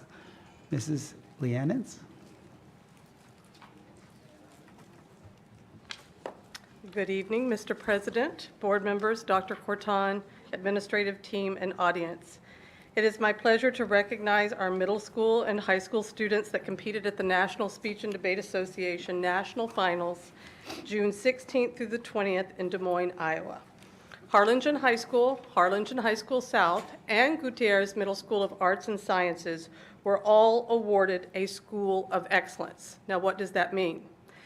Harlingen High School and Harlingen High School South accumulated enough points to put them in the top 20 out of 1,500 schools that compete at this tournament. It is the world's largest academic competition. Gutierrez Middle School of Arts and Sciences had to accumulate enough points to be in the top 5 of all middle schools. There were 198 middle schools that competed, spanning 41 states. So quite an accomplishment. Our middle schools went on to make history for HCISD, bringing home not one, not two, but 3 national championships. Unfortunately, several of the students and coaches could not be with us this evening, so we have a short video that is going to highlight some of these outstanding performances at this year's middle school and high school nationals. I hope you enjoy.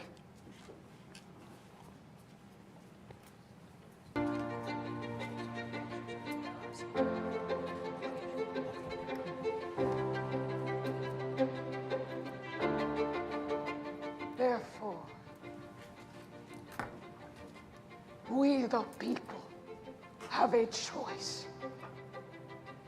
Either we fight back against the violence perpetrated against our people, or we sit and we continue to allow the U.S. to violate our rights as human beings. But when I got home, the front door was open. Mama, Papa, I'm home! Mama? Papa? I searched every room. Mama, Papa, ¿dónde están? A neighbor finally told me what had happened. My parents had been arrested that morning. No. Look, I meant in the sense that it would talk about such things. No, you cannot get rid of us! Look, I'm sorry, son, but as an immigrant, you are... No! What did you just say?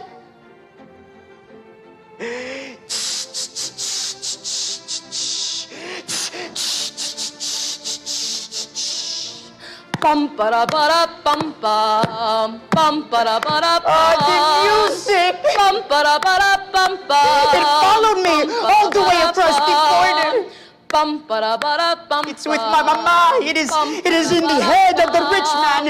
It is in the arms of the poor man that he is lifting up his machete. He is lifting up his machete and he is saying, no mas.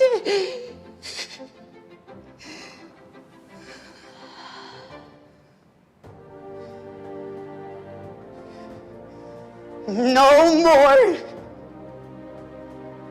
You can't get rid of me. Porque yo soy un pocón. Bum ba da ba da bum.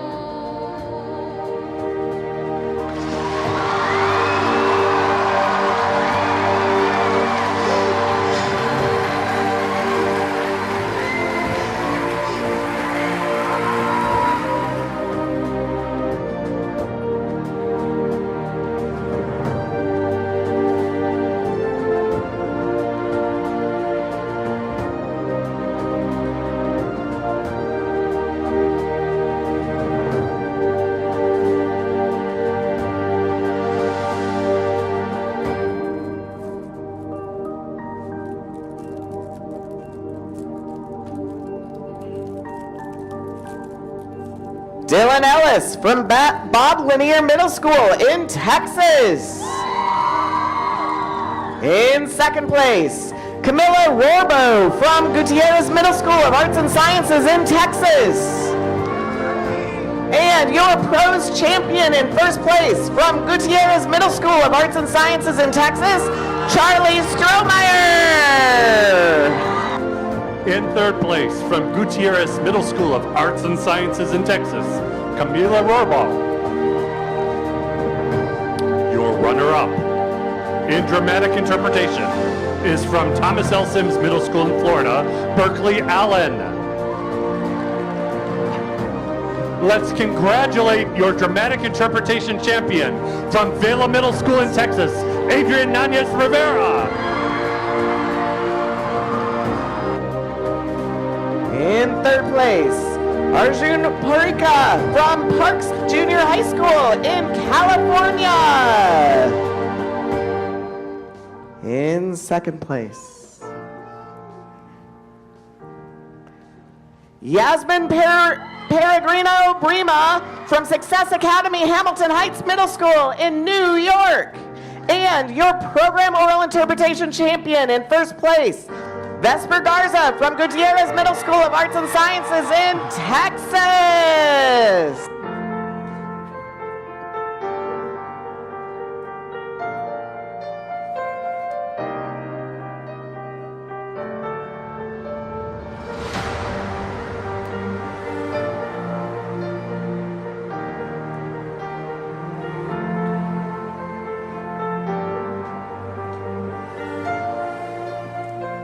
Never gets old.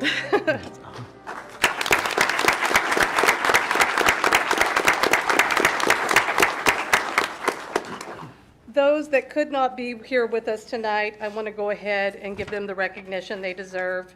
Charlie Strohmeyer, Gutierrez Middle School of Arts and Science, your prose interpretation national champion.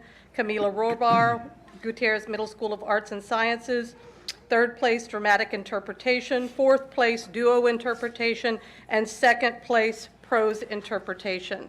Yes, she triple finaled. That was crazy. Adrian Rivera, Vela Middle School, dramatic interpretation, national champion. Adriana Rodriguez, Harlingen High School South, third place program oral interpretation, 4-year national qualifier, and our first ever 4-year national finalist. That has never happened, and only a handful in the country make it to the main stage 4 years in a row. Carla Rivera, Harlingen High School South, second place duo interpretation. And Carolina Corton, 8th place dramatic interpretation, and also a 4-year national qualifier. At this time, I would like to ask Dr. Corton and all board members to come down as we recognize those students that are here with us this evening.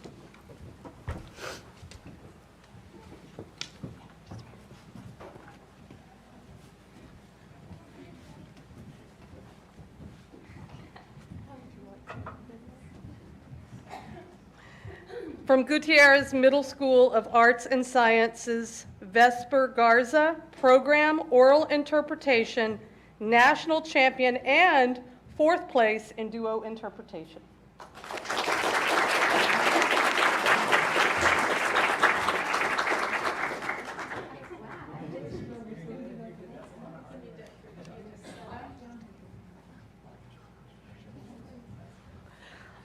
Gutierrez Middle School of Arts and Sciences, Ana Sofia Corrales, 2nd place, humorous interpretation.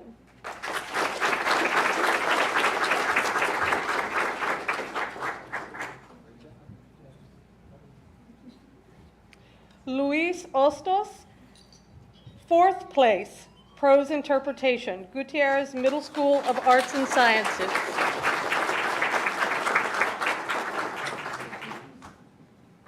Lauren Elliott, 4th place, storytelling, Gutierrez Middle School of Arts and Sciences.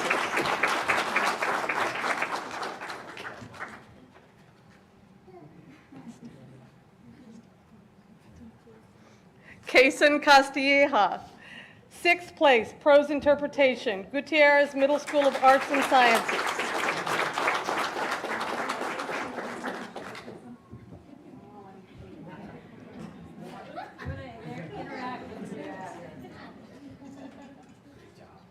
I want to point out Kaysen is a 6th grader and made it to the national final stage.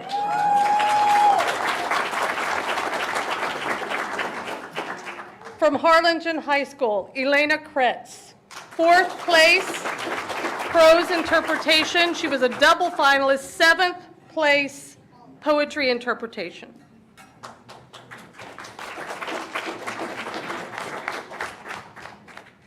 Azaneth Corrales, 11th place, dramatic interpretation, Harlingen High School.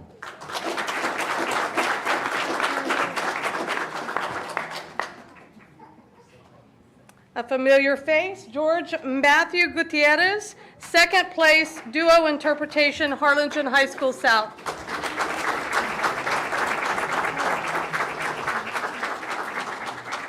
Harlingen High School South's Javier Cabello Corona, 13th place in duo interpretation, Harlingen High School South, with his sister here, Catalina Cabello. Corona. Or should I have said the sister with the brother? I should have said her first. Bianca Rios, 7th place, prose interpretation, Harlingen High School South.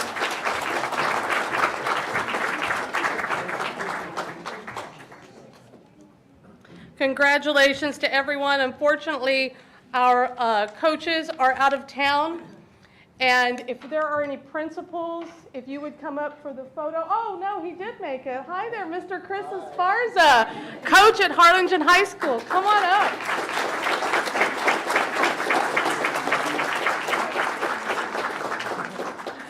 And I would like to take this time, if there are any parents in the audience, please take a stand.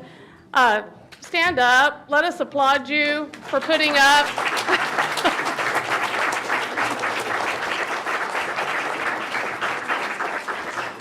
With all of the hours, the late night pickups, the rehearsals, all of it, you're amazing. We couldn't do it without you. All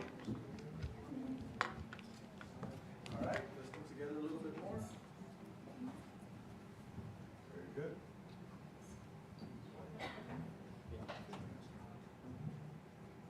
All right, guys. Everyone ready?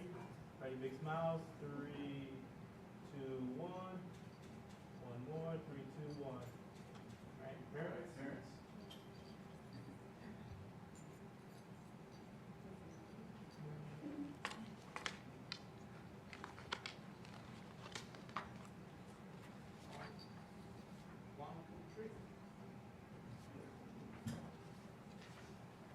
Congratulations, students. Thank you.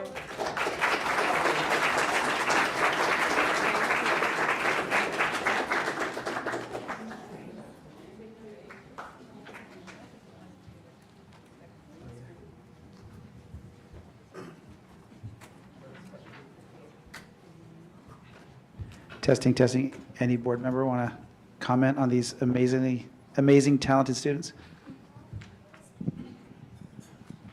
Thank you, Doc. You know, watching that video, like you said, never gets old. My allergies started acting up. I don't know about you guys. Watching that video. No, I just wanted to congratulate you guys again, the students, the performers, the artists, because I think there was a quote there at the end about being inspired, and every time we get to recognize you, or we go to a performance, or we get to see you compete, I know I can speak for myself, but probably for all 8 of us up here, that you inspire us to be able to see you living out your dreams and sharing your talents with us.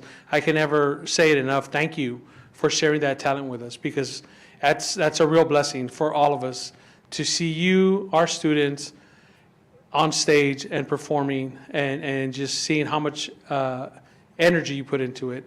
I love it. We love seeing it, and congratulations, Mr. Esparza and all the other teachers that put in the time to coach them up, to train them, and just to be there for them. Thank you all for everything you do. Please extend our gratitude to the rest of the teachers at both campuses, at all the campuses. And to the parents, you know, thank you for being supportive, and like somebody said, driving them to practices, to rehearsals, everything. That's all part of the celebration here today. So thank you all for being a partner with us in that. But I just want to add, you all have incredible talents and skills, but you all have a recipe for success no matter what you do. Think about it. We had a meeting earlier, and we were talking about that, you know, what employers look for and that kind of stuff. And, you know, they want people that are smart, hardworking, but they have humility, right? You guys check all those boxes and then some, because you also are very comfortable making yourself vulnerable. And that's a very important skill to getting better, to learning more, and to just putting yourself out there. It's going to open doors for you. So, and all the soft skills, right? With creativity, critical thinking, collaboration, communication. I mean, you guys check, check, check, check. So the sky's the limit on what y'all can do. So just keep doing great work. Just keep working hard. Y'all work well as a team, we can tell, and that's another great skill to have. And so just keep shining. You reflect great credit on the school district, your community, of course, your parents, your family. So we're going to keep seeing you here. I know more board meetings and great more awards to follow. So really proud of y'all. So thanks for putting HCISD on the map. So let's give another round. You want one more comment here? Every year I talk about the 4-minute mile. If you guys aren't familiar with the 4-minute mile, for a while they thought it was impossible to run a 4-minute mile. And then somebody broke it, and then they kept breaking it and breaking it and breaking it. And I remember when I started on the board, it was amazing when we got to the state level.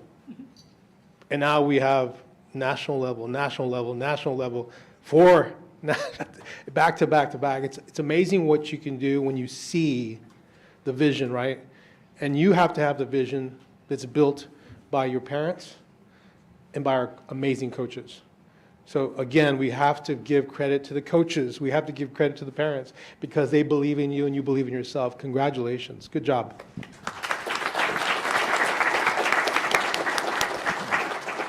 So yes, congratulations to all of you. A special thank you to Mr. Esparza and all of our coaches, because the reality is that there is not a season for this. There are these activities. You start like in July and you go all the way through until the middle part of June. And so the tenacity that you have, and what I'm most impressed with is that as we look at all of you up here, I don't know how you manage to balance everything and get everything done that you do. Because you come in, and just like they have said, it's incredible. Every year we think, wow, this is it. This is the biggest year. And then we come back and, wow, this is the biggest year. Lots of firsts for years now. And so just think about the value of all of that, because as you move through your life, the skills that you're learning right now about how to prioritize, how to manage your time and get it all done, those things are so important for your future. A huge thank you to you all, too, as our students, because we realize that you have to make choices to continue in these programs and to balance that. So just thank you for your commitment to this. And like I said, a special thank you to Coach Esparza and all of our coaches, because it's a year-round sport. So congratulations to y'all, and thank you to the parents. Awesome. Thank you all so much. All right, at this time, we'll move into our next item, and I'll ask Coach Davies to come up. Recognition of HCISD chess national qualifiers, Harlingen High School South softball, Regional State Coaches of the Year, Harlingen High and Harlingen High School South Lone Star Cup standings. Mr. Davies. Good evening, Mr. President, trustees, Dr. Corton, senior team, and audience. It's been another incredible year for HCISD chess. I would like to thank the students, coaches, administrators, parents, and consultants for all their sacrifices and hard work. To qualify for the National Chess Tournament, our students and coaches accepted the challenge of competing in the championship division. That's the highest division possible. First attending local tournaments, then finally the regional and state, to finally make the cut to be called national qualifier. Those are the kids that will be celebrating tonight. I'll now turn it over to HCISD chess coordinator Rebecca Gamboa for the recognitions.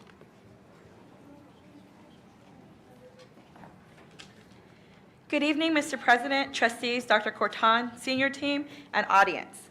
Tonight, we are pleased to recognize the following outstanding students who qualified for the 2025 Super National Chess Tournament held in Orlando, Florida from May 9th to the 11th.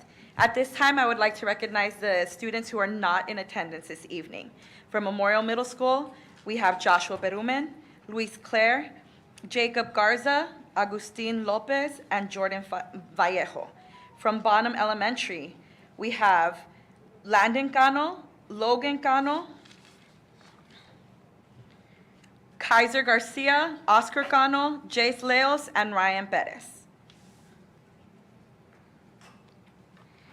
We have Michael Salinas, 2024-2025 coach, HCISD National Chess Qualifiers K-8 Championship from Memorial Middle School.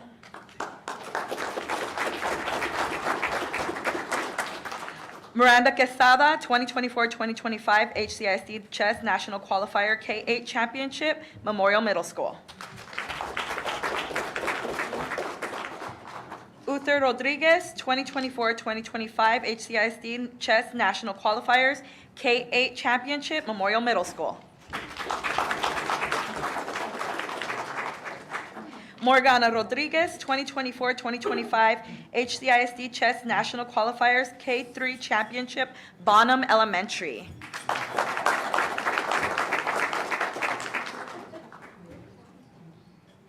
Easton Garcia, 2024-2025 HCISD Chess National Qualifiers K-3 Championship, Bonham Elementary. Leonel Silva, 2024-2025 HCISD Chess National Qualifiers K5 Championship, Bonham Elementary.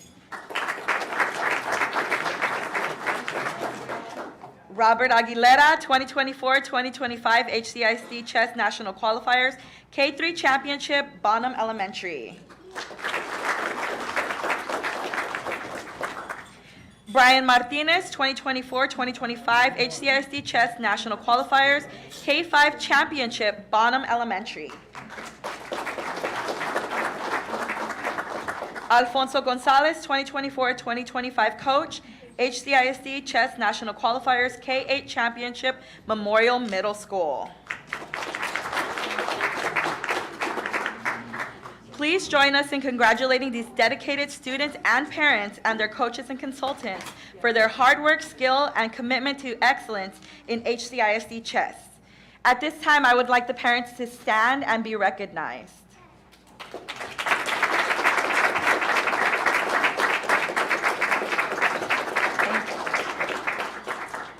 We would also like to invite any administrators present for Bonham and Memorial to join us in our pictures.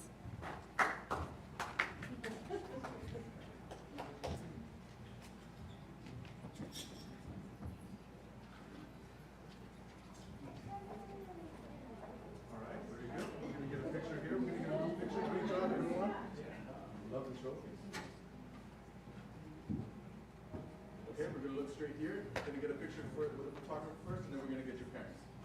Hey guys, 3, 2, 1. One more, 3, 2, 1. Okay.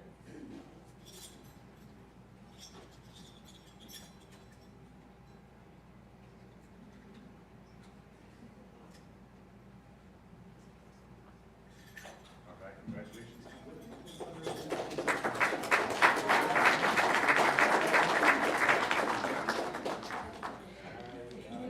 Students, we would like to invite you to remain in the room for board comments.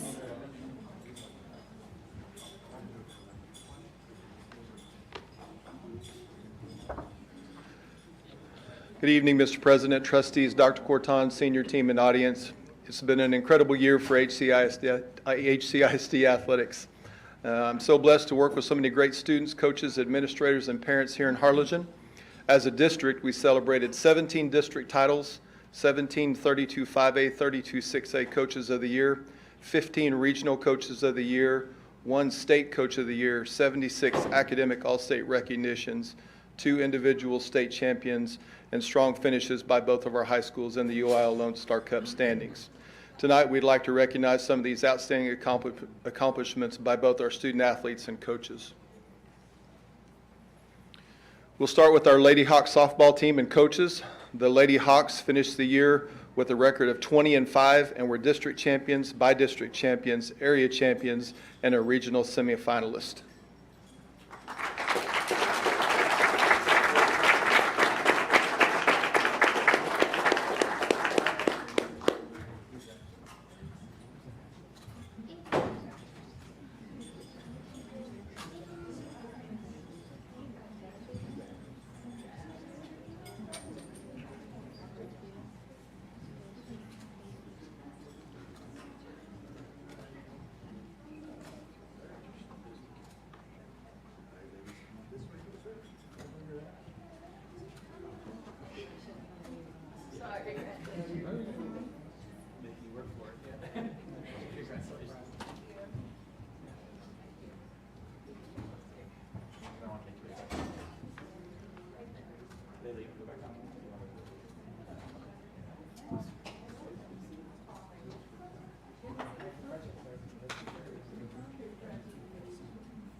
First picture here with me, and then we're going to get the parents.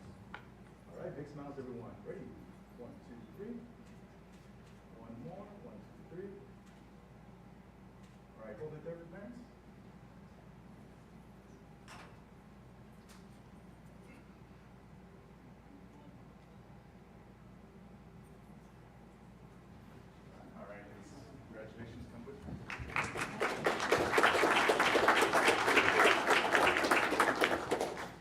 Moving on to our Coach of the Year recognitions. I think, Dr. Moniz, you mentioned this whenever you first got on the board. You talked about how we were just trying to do local recognitions. It's kind of been the same thing with our athletic teams.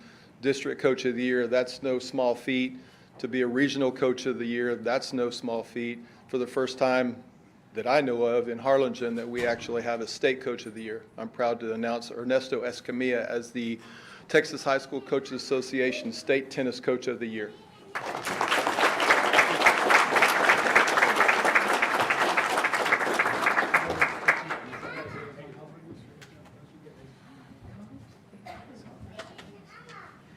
Ernesto, we need a National Coach of the Year now, sir. Yes, one with, yes.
And for our Regional Coaches of the Year, Region 7 5A Boys Soccer Coach of the Year from Harlingen High School South, Julian Robles. Unable to be here, I apologize. Yes. Region 7 6A Girls Soccer Coach of the Year from Harlingen High School, Jose Galvan.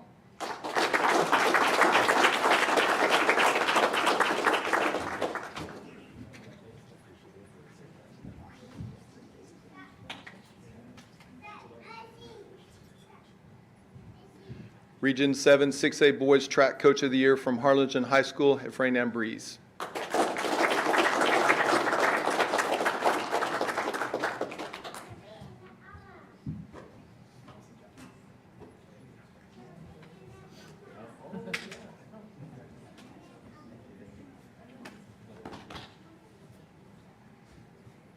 Region 7 6A Boys Golf Coach of the Year from Harlingen High School, James Milligan.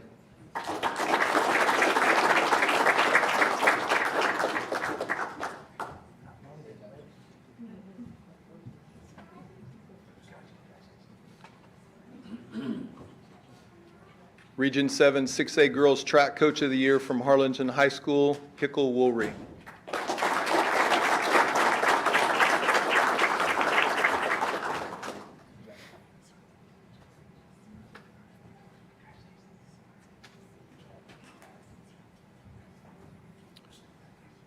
Region 7 6A Baseball Coach of the Year from Harlingen High School, Armando Rangel.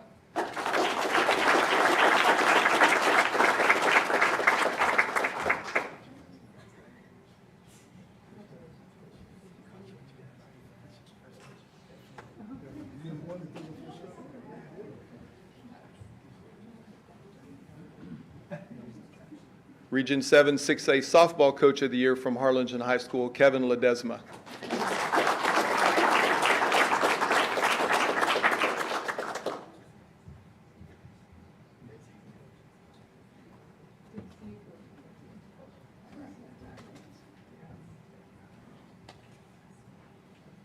Region 7 5A Softball Coach of the Year from Harlingen High School South, Joey Rios.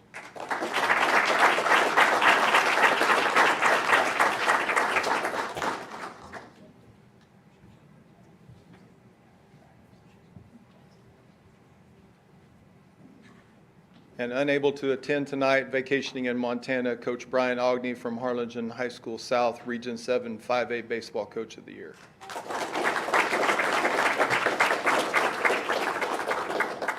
Great job. Congratulations. If you'll join us for a picture.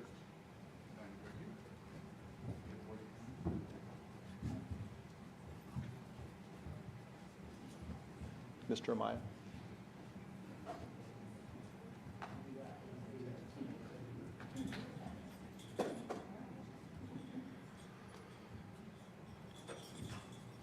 Congratulations. Straight ahead. Big smiles, everyone. Ready? 1, 2, 3.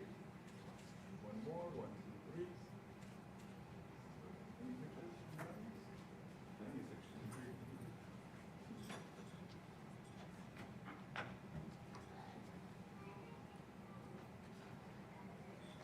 All right, awesome sauce.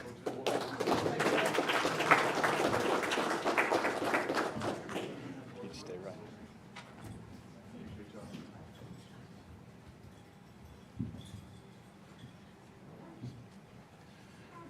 For our final recognition, Lone Star Cup recognition, we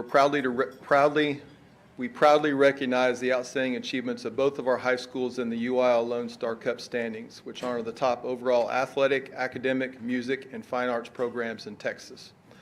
Harlingen High School South, led by Principal Dahlia Moore, finished the year ranked number 22 out of 254 schools in Class 5A, a remarkable accomplishment that reflects the Hawks community commitment to all-around excellence.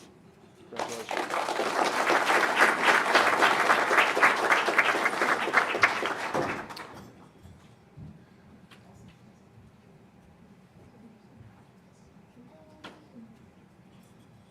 And Harlingen High School, under the leadership of Principal Efrain Amaya, earned a strong number 37 ranking out of 245 schools in Class 6A, showcasing the Cardinals' dedication to success across all areas.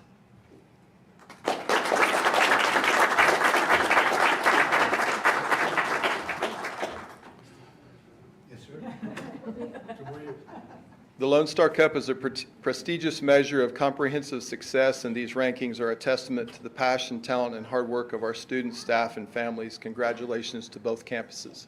If you'll just join us for a picture. All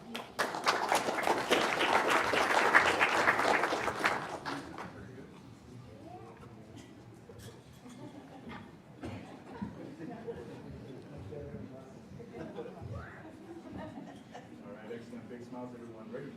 1, 2, 3. One more. 1, 2, 3. Very good. Audience picture.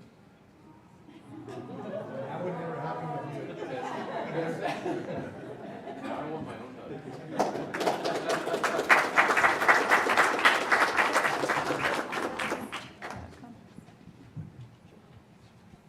I'll kick this off real quick. Just to our kiddos from Bonham, our chess team, congratulations, you guys. You made us super proud. When you get a trophy that's taller than you are, you did something awesome, okay? You guys just went out there and made us really proud. The lessons that you're getting from going out and competing at a very high level, those are going to carry with you all the way through middle school, all the way through high school, and beyond that. So you guys make us super proud, and just keep on going. And so, just a word to our coaches. I mean, I should probably ask you guys to come give us the pregame speech, because something you're saying is working. But I will never underestimate the power that a coach has in an athlete's life, in the young kiddo's life. Made a big deal for me, made a big deal for my family and my friends. You guys are doing it. You're in it, and I'm telling you that those athletes are going to remember you for the rest of their lives. You're doing something right. And Coach Escamilla in particular, in that recognition for being all-state, and that's huge. That's huge. And so one other comment about our high schools competing at such a high level in the Lone Star Cup, that number seems to be going higher every year. We seem to be achieving it just a little bit more every year. And so just congratulations to our principals. I mean, when you open up the chessboard, or when you roll out the ball on the court, or if we're going to compete at something, we might as well win, right? You might as well work at it, you might as well get after it and get the W at the end of the day. So you guys just make us really proud day in, day out. Congratulations for all your accomplishments. Thank you.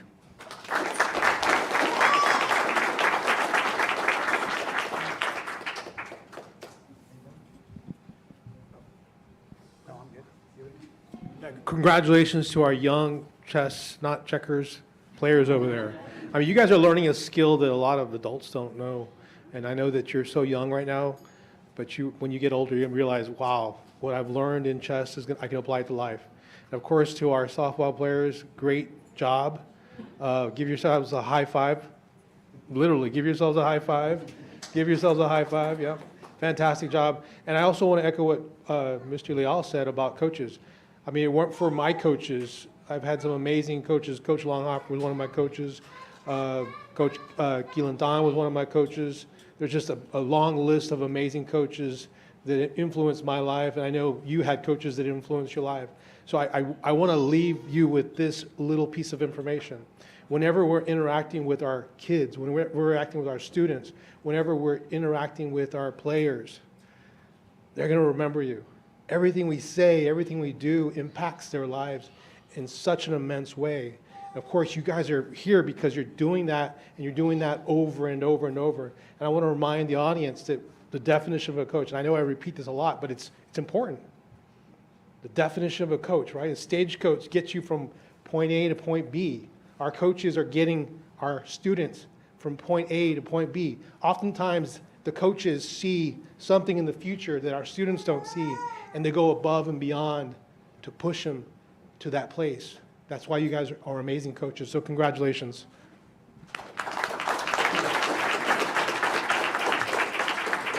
All right, and I just want to say, I'm thinking about our local university. Their first football game is going to be August 30th, right? So we even have sports expanding at the university level here.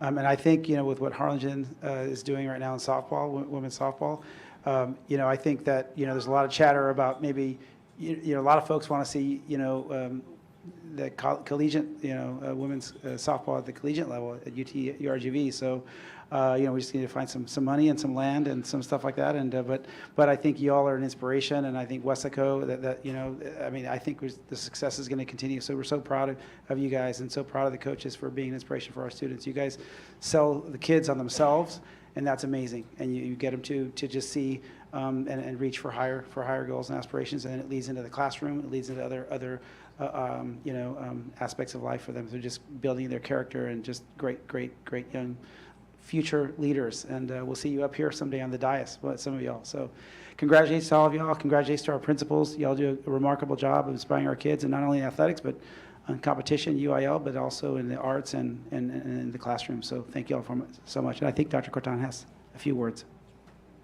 Congratulations to our coaches. Again, huge, very impressive to have this size of a group with these types of recognitions. So thank you for the work you do.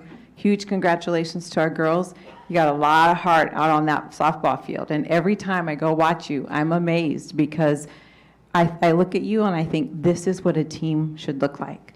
So just kudos to you, Coach, but it also takes every single one of you on the field. And then let me see, my little chess kids, you want to stand real quick so we can see you? Can we see the tops of your trophies and we hear your medals? How about one more round of applause for our chess kids?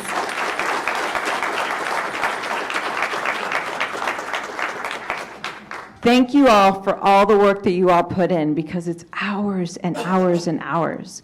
And earlier this year, I had a chance to visit with some of you that are competing, and I am amazed. I have never played chess successfully. I've tried many times, but I've never been successful.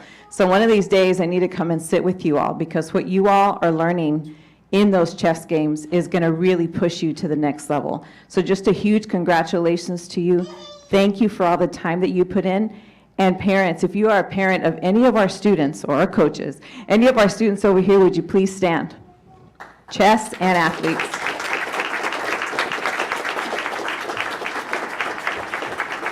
Thank you so much. And some of you we had a chance to visit earlier this year. There's a lot of passion in chess and the hours that you put in as well. So impressive. So just a huge thank you. Congratulations to all of our students. Can't wait to see what the next dimension of your success will bring. Have a great night.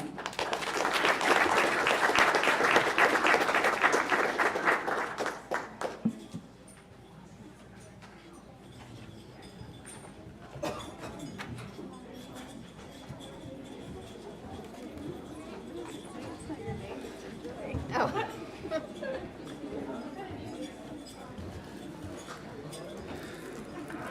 Well, that was wonderful. Thank you so much. Do we have any public comments for agenda or non-agenda topics?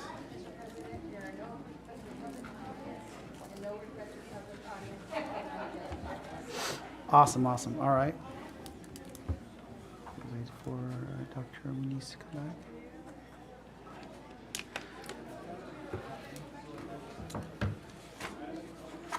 That's always our favorite part of the meeting. Yes, the recognition. Yeah. Thank you, sir. That was exceptionally well done, so thank you. So, Mr. President? Yes, May I please. just do a quick shout out to Ms. Entz and Coach Davies for great presentations and leading the charge on all of those awards we just got to celebrate. Congratulations to you all, and thank you.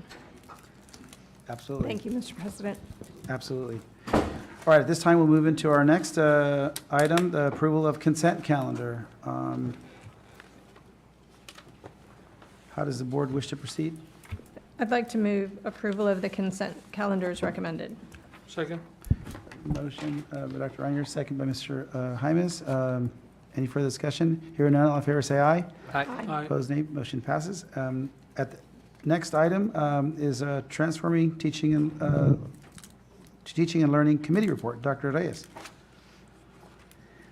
Mr. President, Dr. Corton, members of the board, senior team and audience, thank you so much for the recognition you gave today for our two presentations, beginning with our communications department. I think the website has really changed the way that the public's going to get to interact with us, and it really is more of a welcome now than just the website, and it's a tool now that the public could use to learn about the district in a much easier fashion than before. And so we're looking to streamline that even further, and there's still more to come, but I think what we've done is really great. And then concerning CTE, from expanding practicum opportunities and growing strengthening the dual enrollment partnerships, I think we're on the right track, and Mrs. Alonso definitely showed all the great things that we're doing in CTE. There's still growth to be done. We're on a journey to keep going stronger, and I think it's just always impressive to go back and see how many partnerships we have, but what are the possibilities? And I know Mrs. Alonso and Mrs. Rodriguez are on the right track to get that done. Awesome. Excellent update. I know Dr. Cano Monreal couldn't be here. Mr. Jaimes, as the chair, anything you would like to add to that?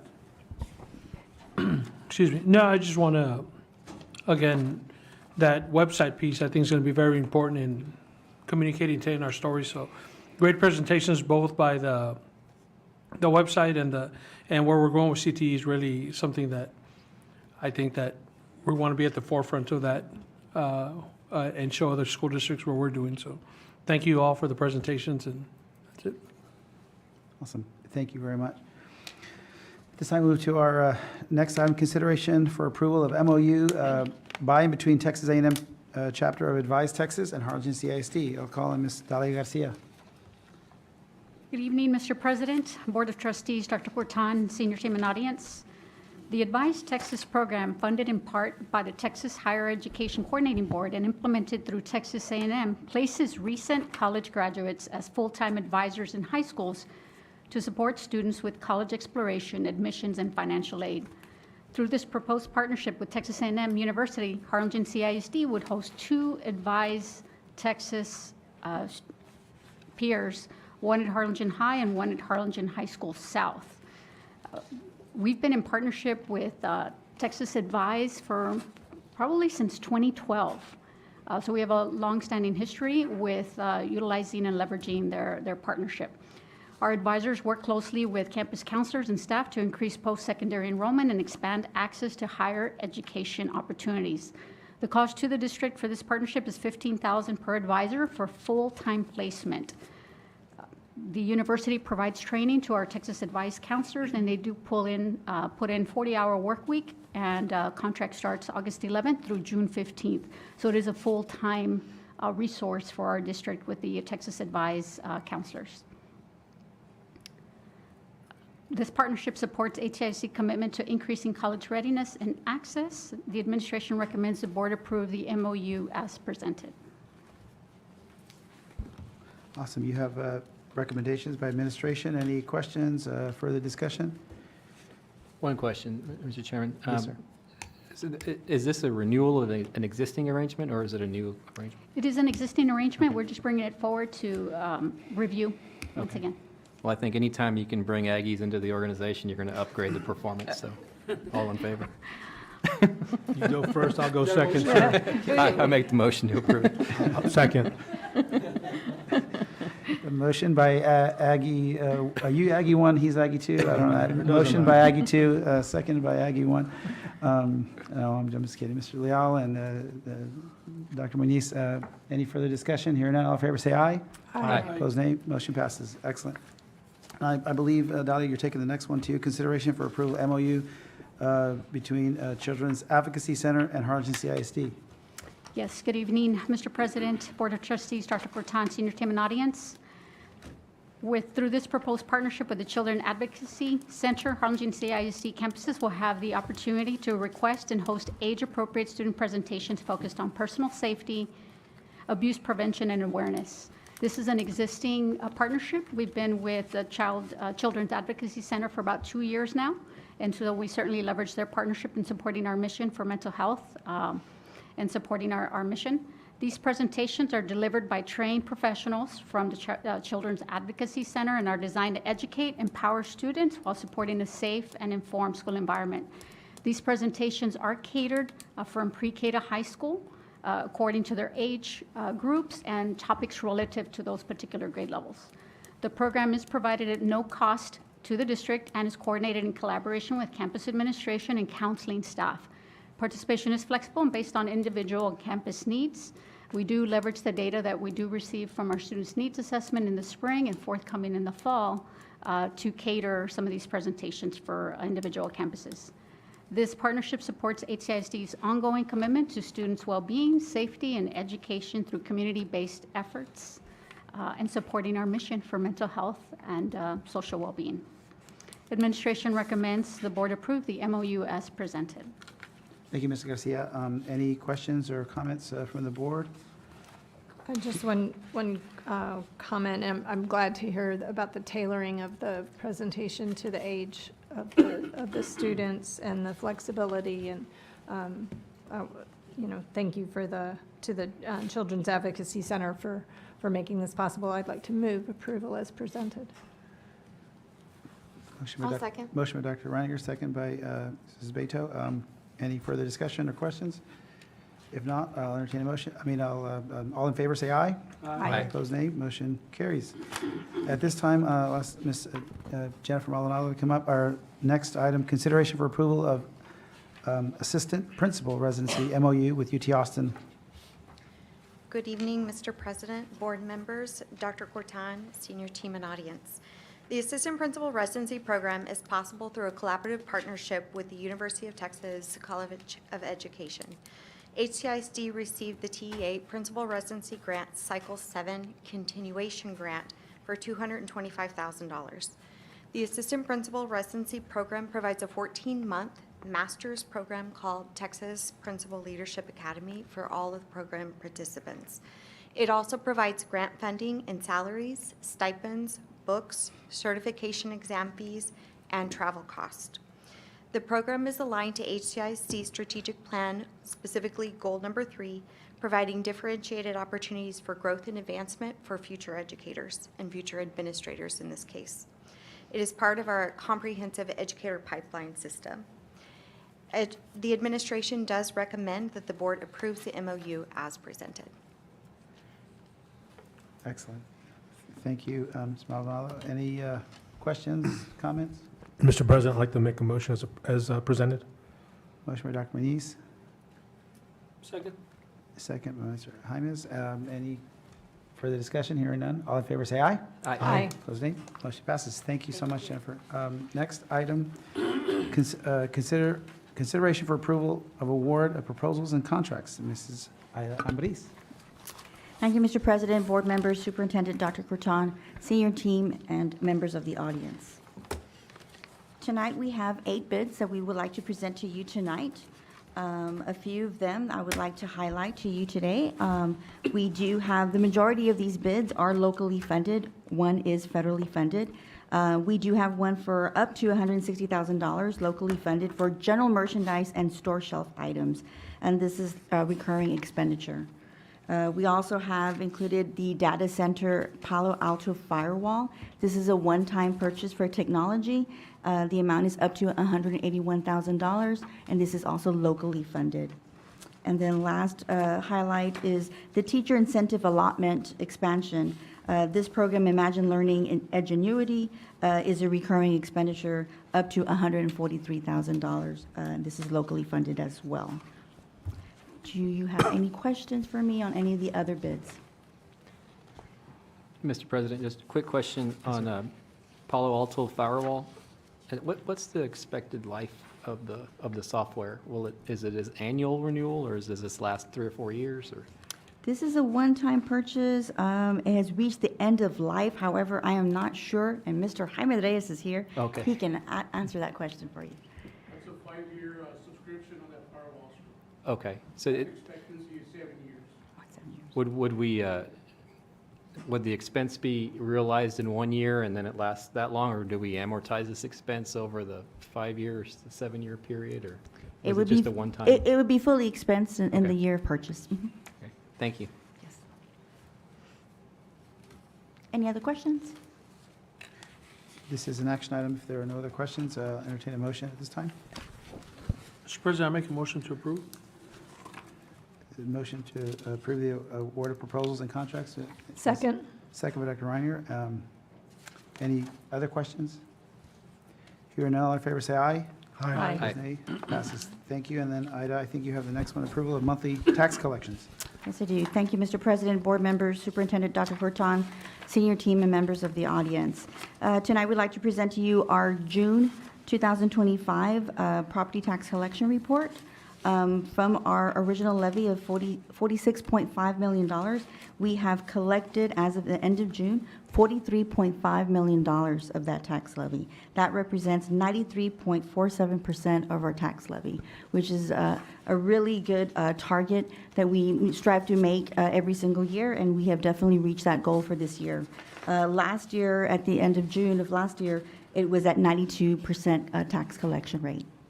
So we see an improvement there of 1.4%. The next page, we do have our monthly recap where you can see where our daily collections were coming in. For the month of June, total collections for our maintenance and operations was $319,000. For interest and sinking, we collected $65,000 for a grand total of $384,535 for the month of June.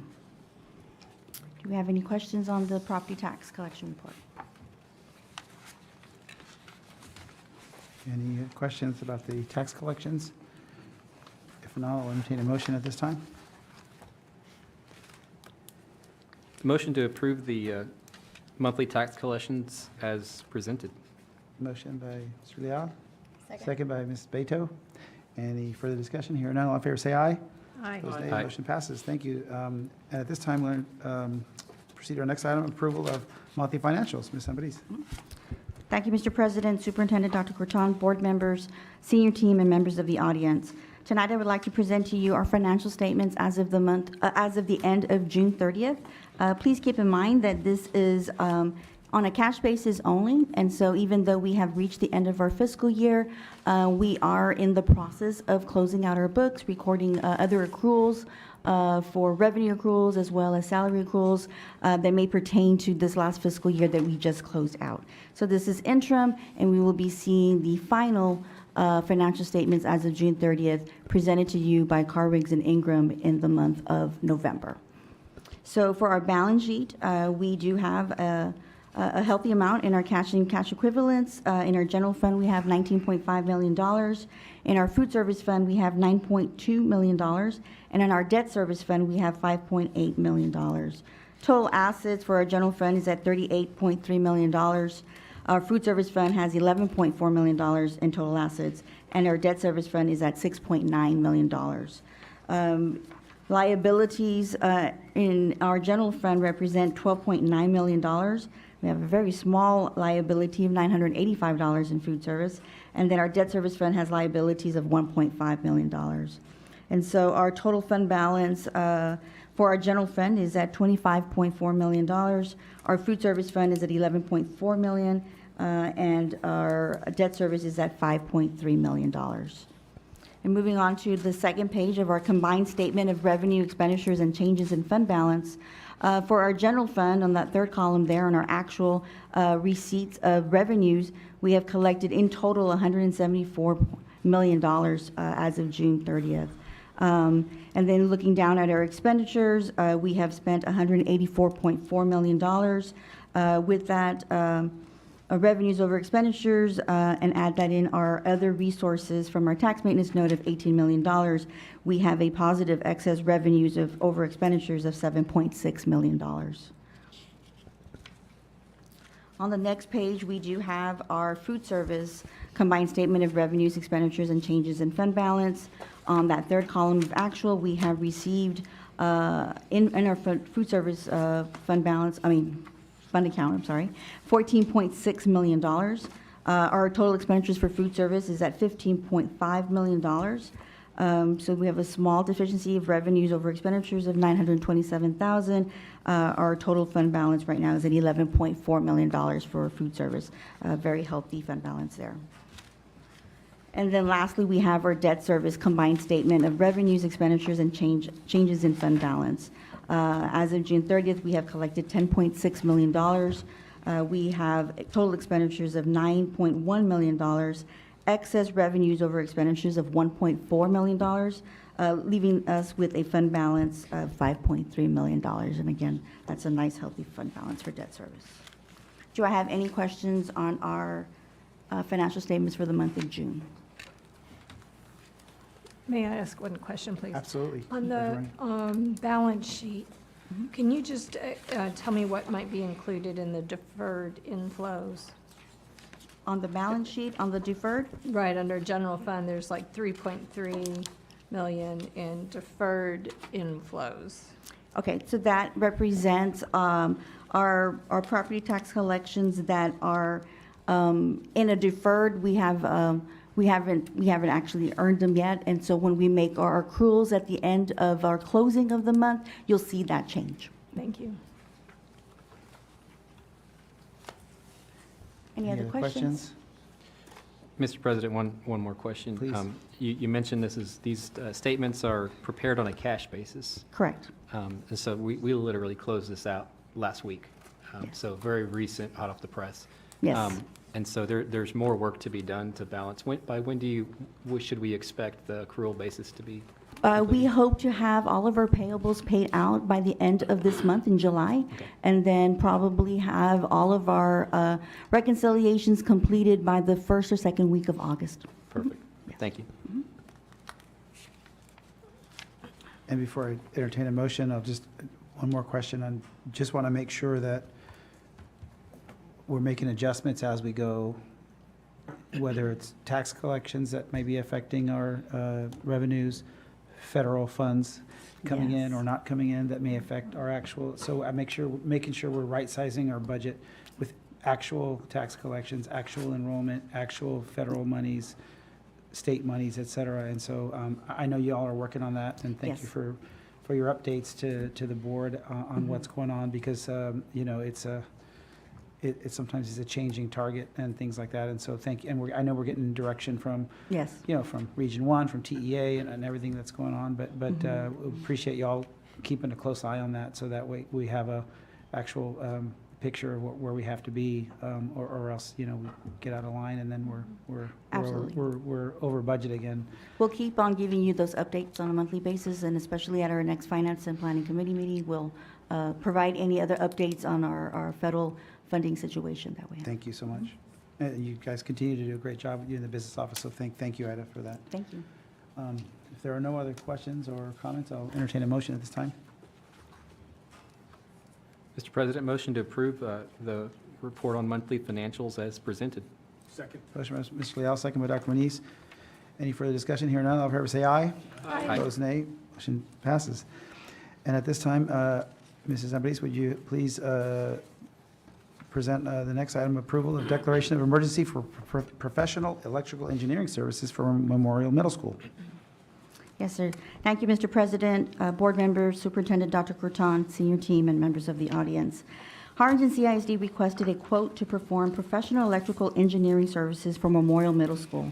The campus lost all electricity from a burnt-out transformer box. This caused damage to the switchgear box. Sigma HN engineers assessed the damage and recommended the replacement of several components. Services will include providing a turnkey design-build replacement and installation of the existing switchboard and all associated circuit breakers. A field investigation of existing switchboard feeders and branch circuit connections, developing construction drawings, demolition plans, and installation details will also be provided. The administration is requesting approval for all unforeseen purchases that may arise after the field investigation. I do have also Mr. Tapia here that could also provide any updates if you have any questions on this project.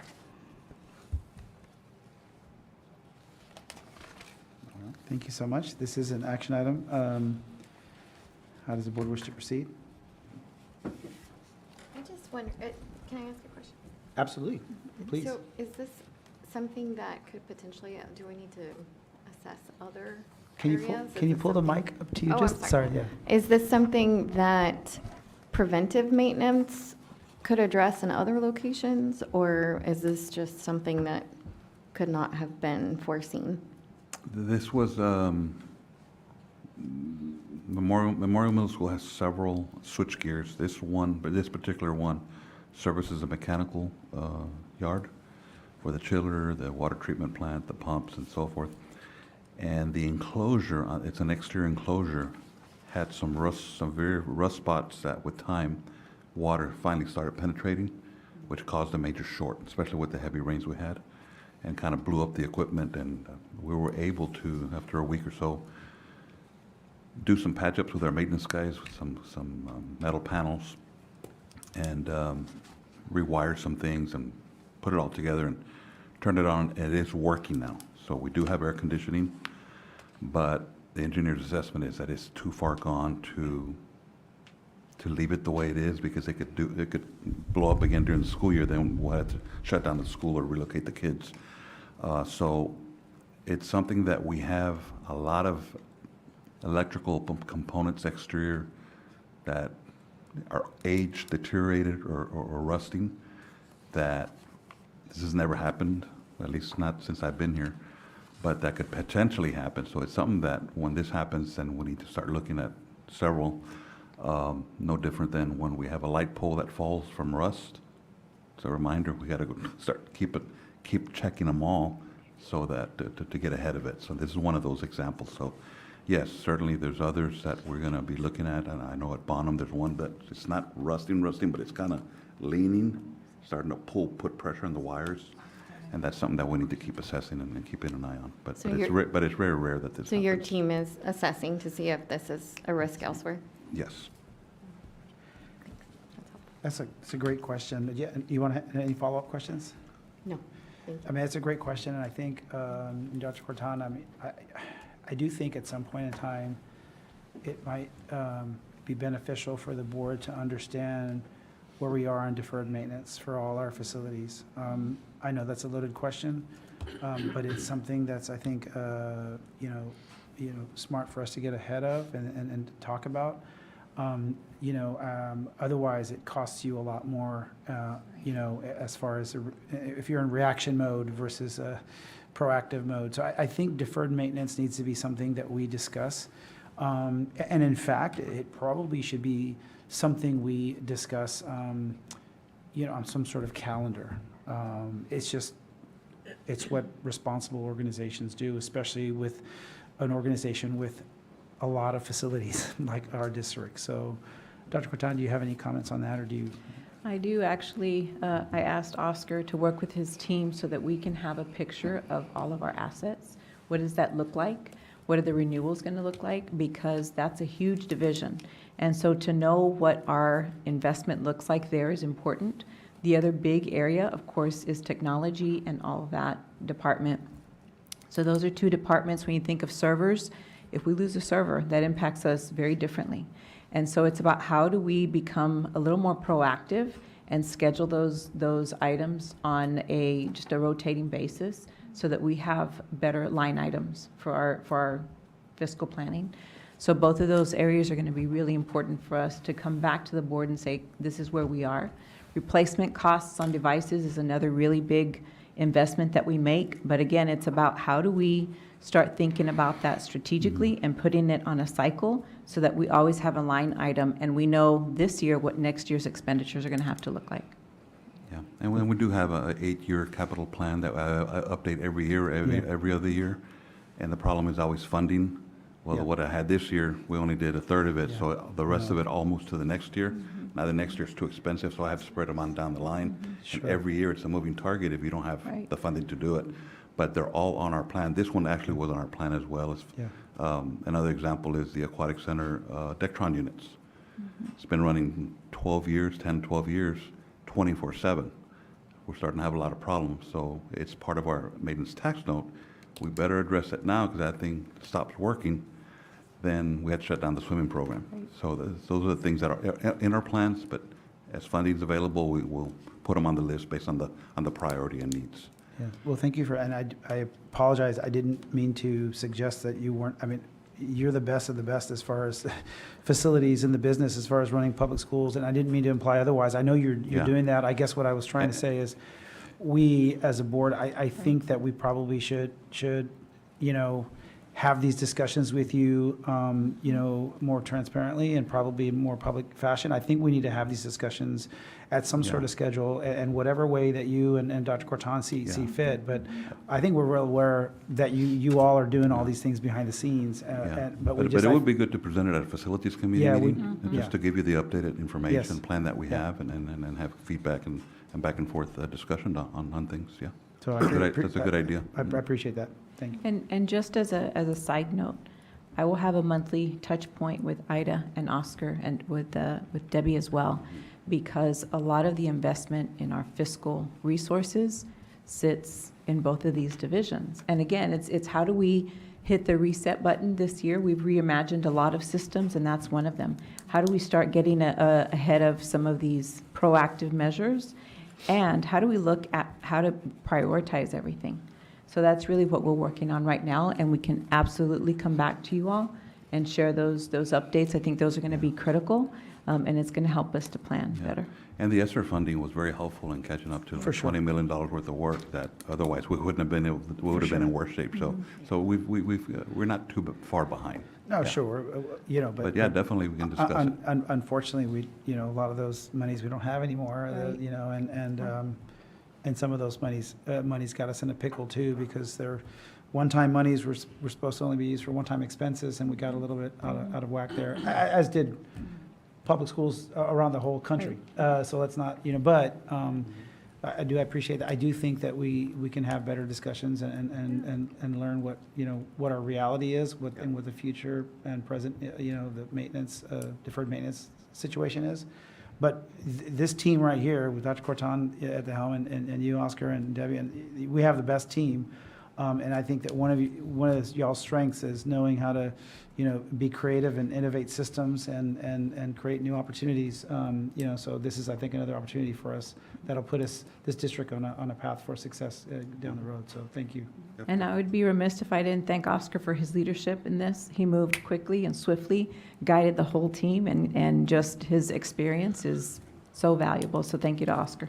That's why I don't like taking vacations, because the day I leave, something bad happens. Then I have to be on the phone with everybody. True story. Mr. So next summer, no breaks for you. Mr. President, I'd like to make a motion as presented. Second? We have a motion by Dr. Nee, second by Mr. Jaimes. One more quick question. Mr. Absolutely, yes, sir.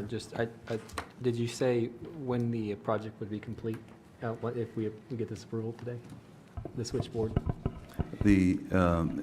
The report the engineer said is that once it's approved and they get started, they can hopefully get it done within 3 weeks. Okay, So it'll be right around the first day of school. But if not, like I said, it's still operating. And then as we need to, we can shut it down on the weekends and do part of it, turn it back on, do sections of it if we need to. But if we can get it all done before school starts, that's the ideal situation. Thank you. And I would also add to that. That's a great question. You know, let's also get a report back at some point what the total cost was and all. I understand that we're skipping a lot of steps here because in the interest of time, there's a sense of urgency, but we would like to know what happened, how much did we spend, who did you select, that kind of stuff. And if nothing else, it informs us on some of our relationships with vendors and everything else. I'm sure you learn from that too, and you put it in your algorithm and your kind of things and that kind of stuff. And you know, hopefully if somebody does us a real solid favor and does a good job and gets it done in a very affordable, costly, timely fashion, they might get some extra points on relationship building to you know, that might get them a future job in the future and that kind of stuff. And I know you know all these things, but I just think that we need to report back that we didn't spend 3 times more than what we should have just because it didn't have to go to the board or whatever.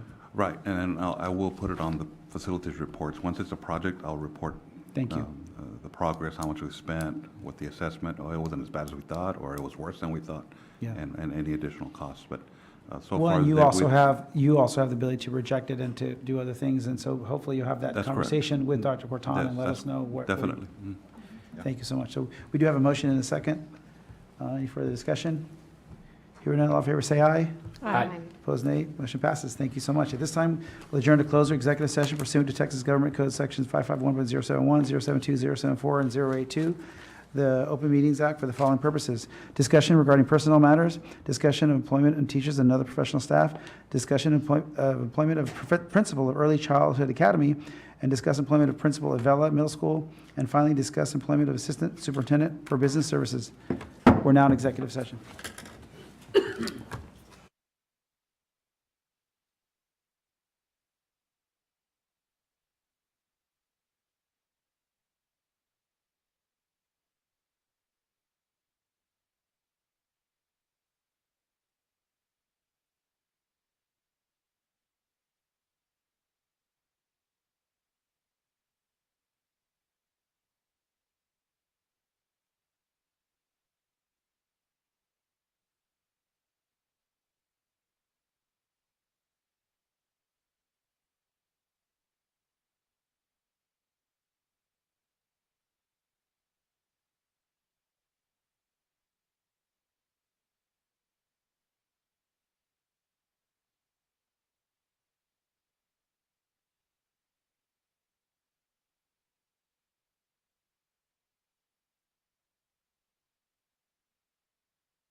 Not on the agenda. All right, I think we're back on air. Sorry, Mr. Hymas. I think we're back. Let's reconvene an open session. The time is now 8:30 PM. And first item is consideration for approval of employment of teachers and other professional staff. How does the board wish to proceed? Mr. President, motion to approve the employment of teachers and other professional staff as discussed in executive session. Second. Motion by Mr. Leal, second by Dr. Reiniger. Any further discussion? Here none, all in favor say aye. Aye. Opposed, nay. Motion passes unanimously. Next, approval of employment of principal of Early Childhood Academy. Mr. Joan? President, I'd like to move approval of the employment of the principal of Early Childhood Academy as recommended. Motion by Dr. Reiniger, Second? second by Mr. Hymas. Any further discussion? Here none, all in favor say aye. Aye. Opposed, nay. Motion passes unanimously. Next, consideration and approval of employment of principal of Vela Middle School. Mr. President, I want to make a motion to approve the employment of the principal of Vela Middle School as discussed in executive session. I'll second. Motion by Mr. Hymas, second by Mrs. Beto. Any further discussion? Here none, all in favor say aye. Aye. Opposed, nay. Motion passes unanimously. And last, approval of employment of Assistant Superintendent for Business Services. Mr. President, I'd like to make a motion for approval of the appointment of Assistant Superintendent for Business Services. Motion by Dr. Muniz. Second. Second by Dr. Reiniger. Any further discussion? Here none, all in favor say aye. Aye. Opposed, nay. Motion passes unanimously. Thank you so much. Great meeting. This meeting is now adjourned.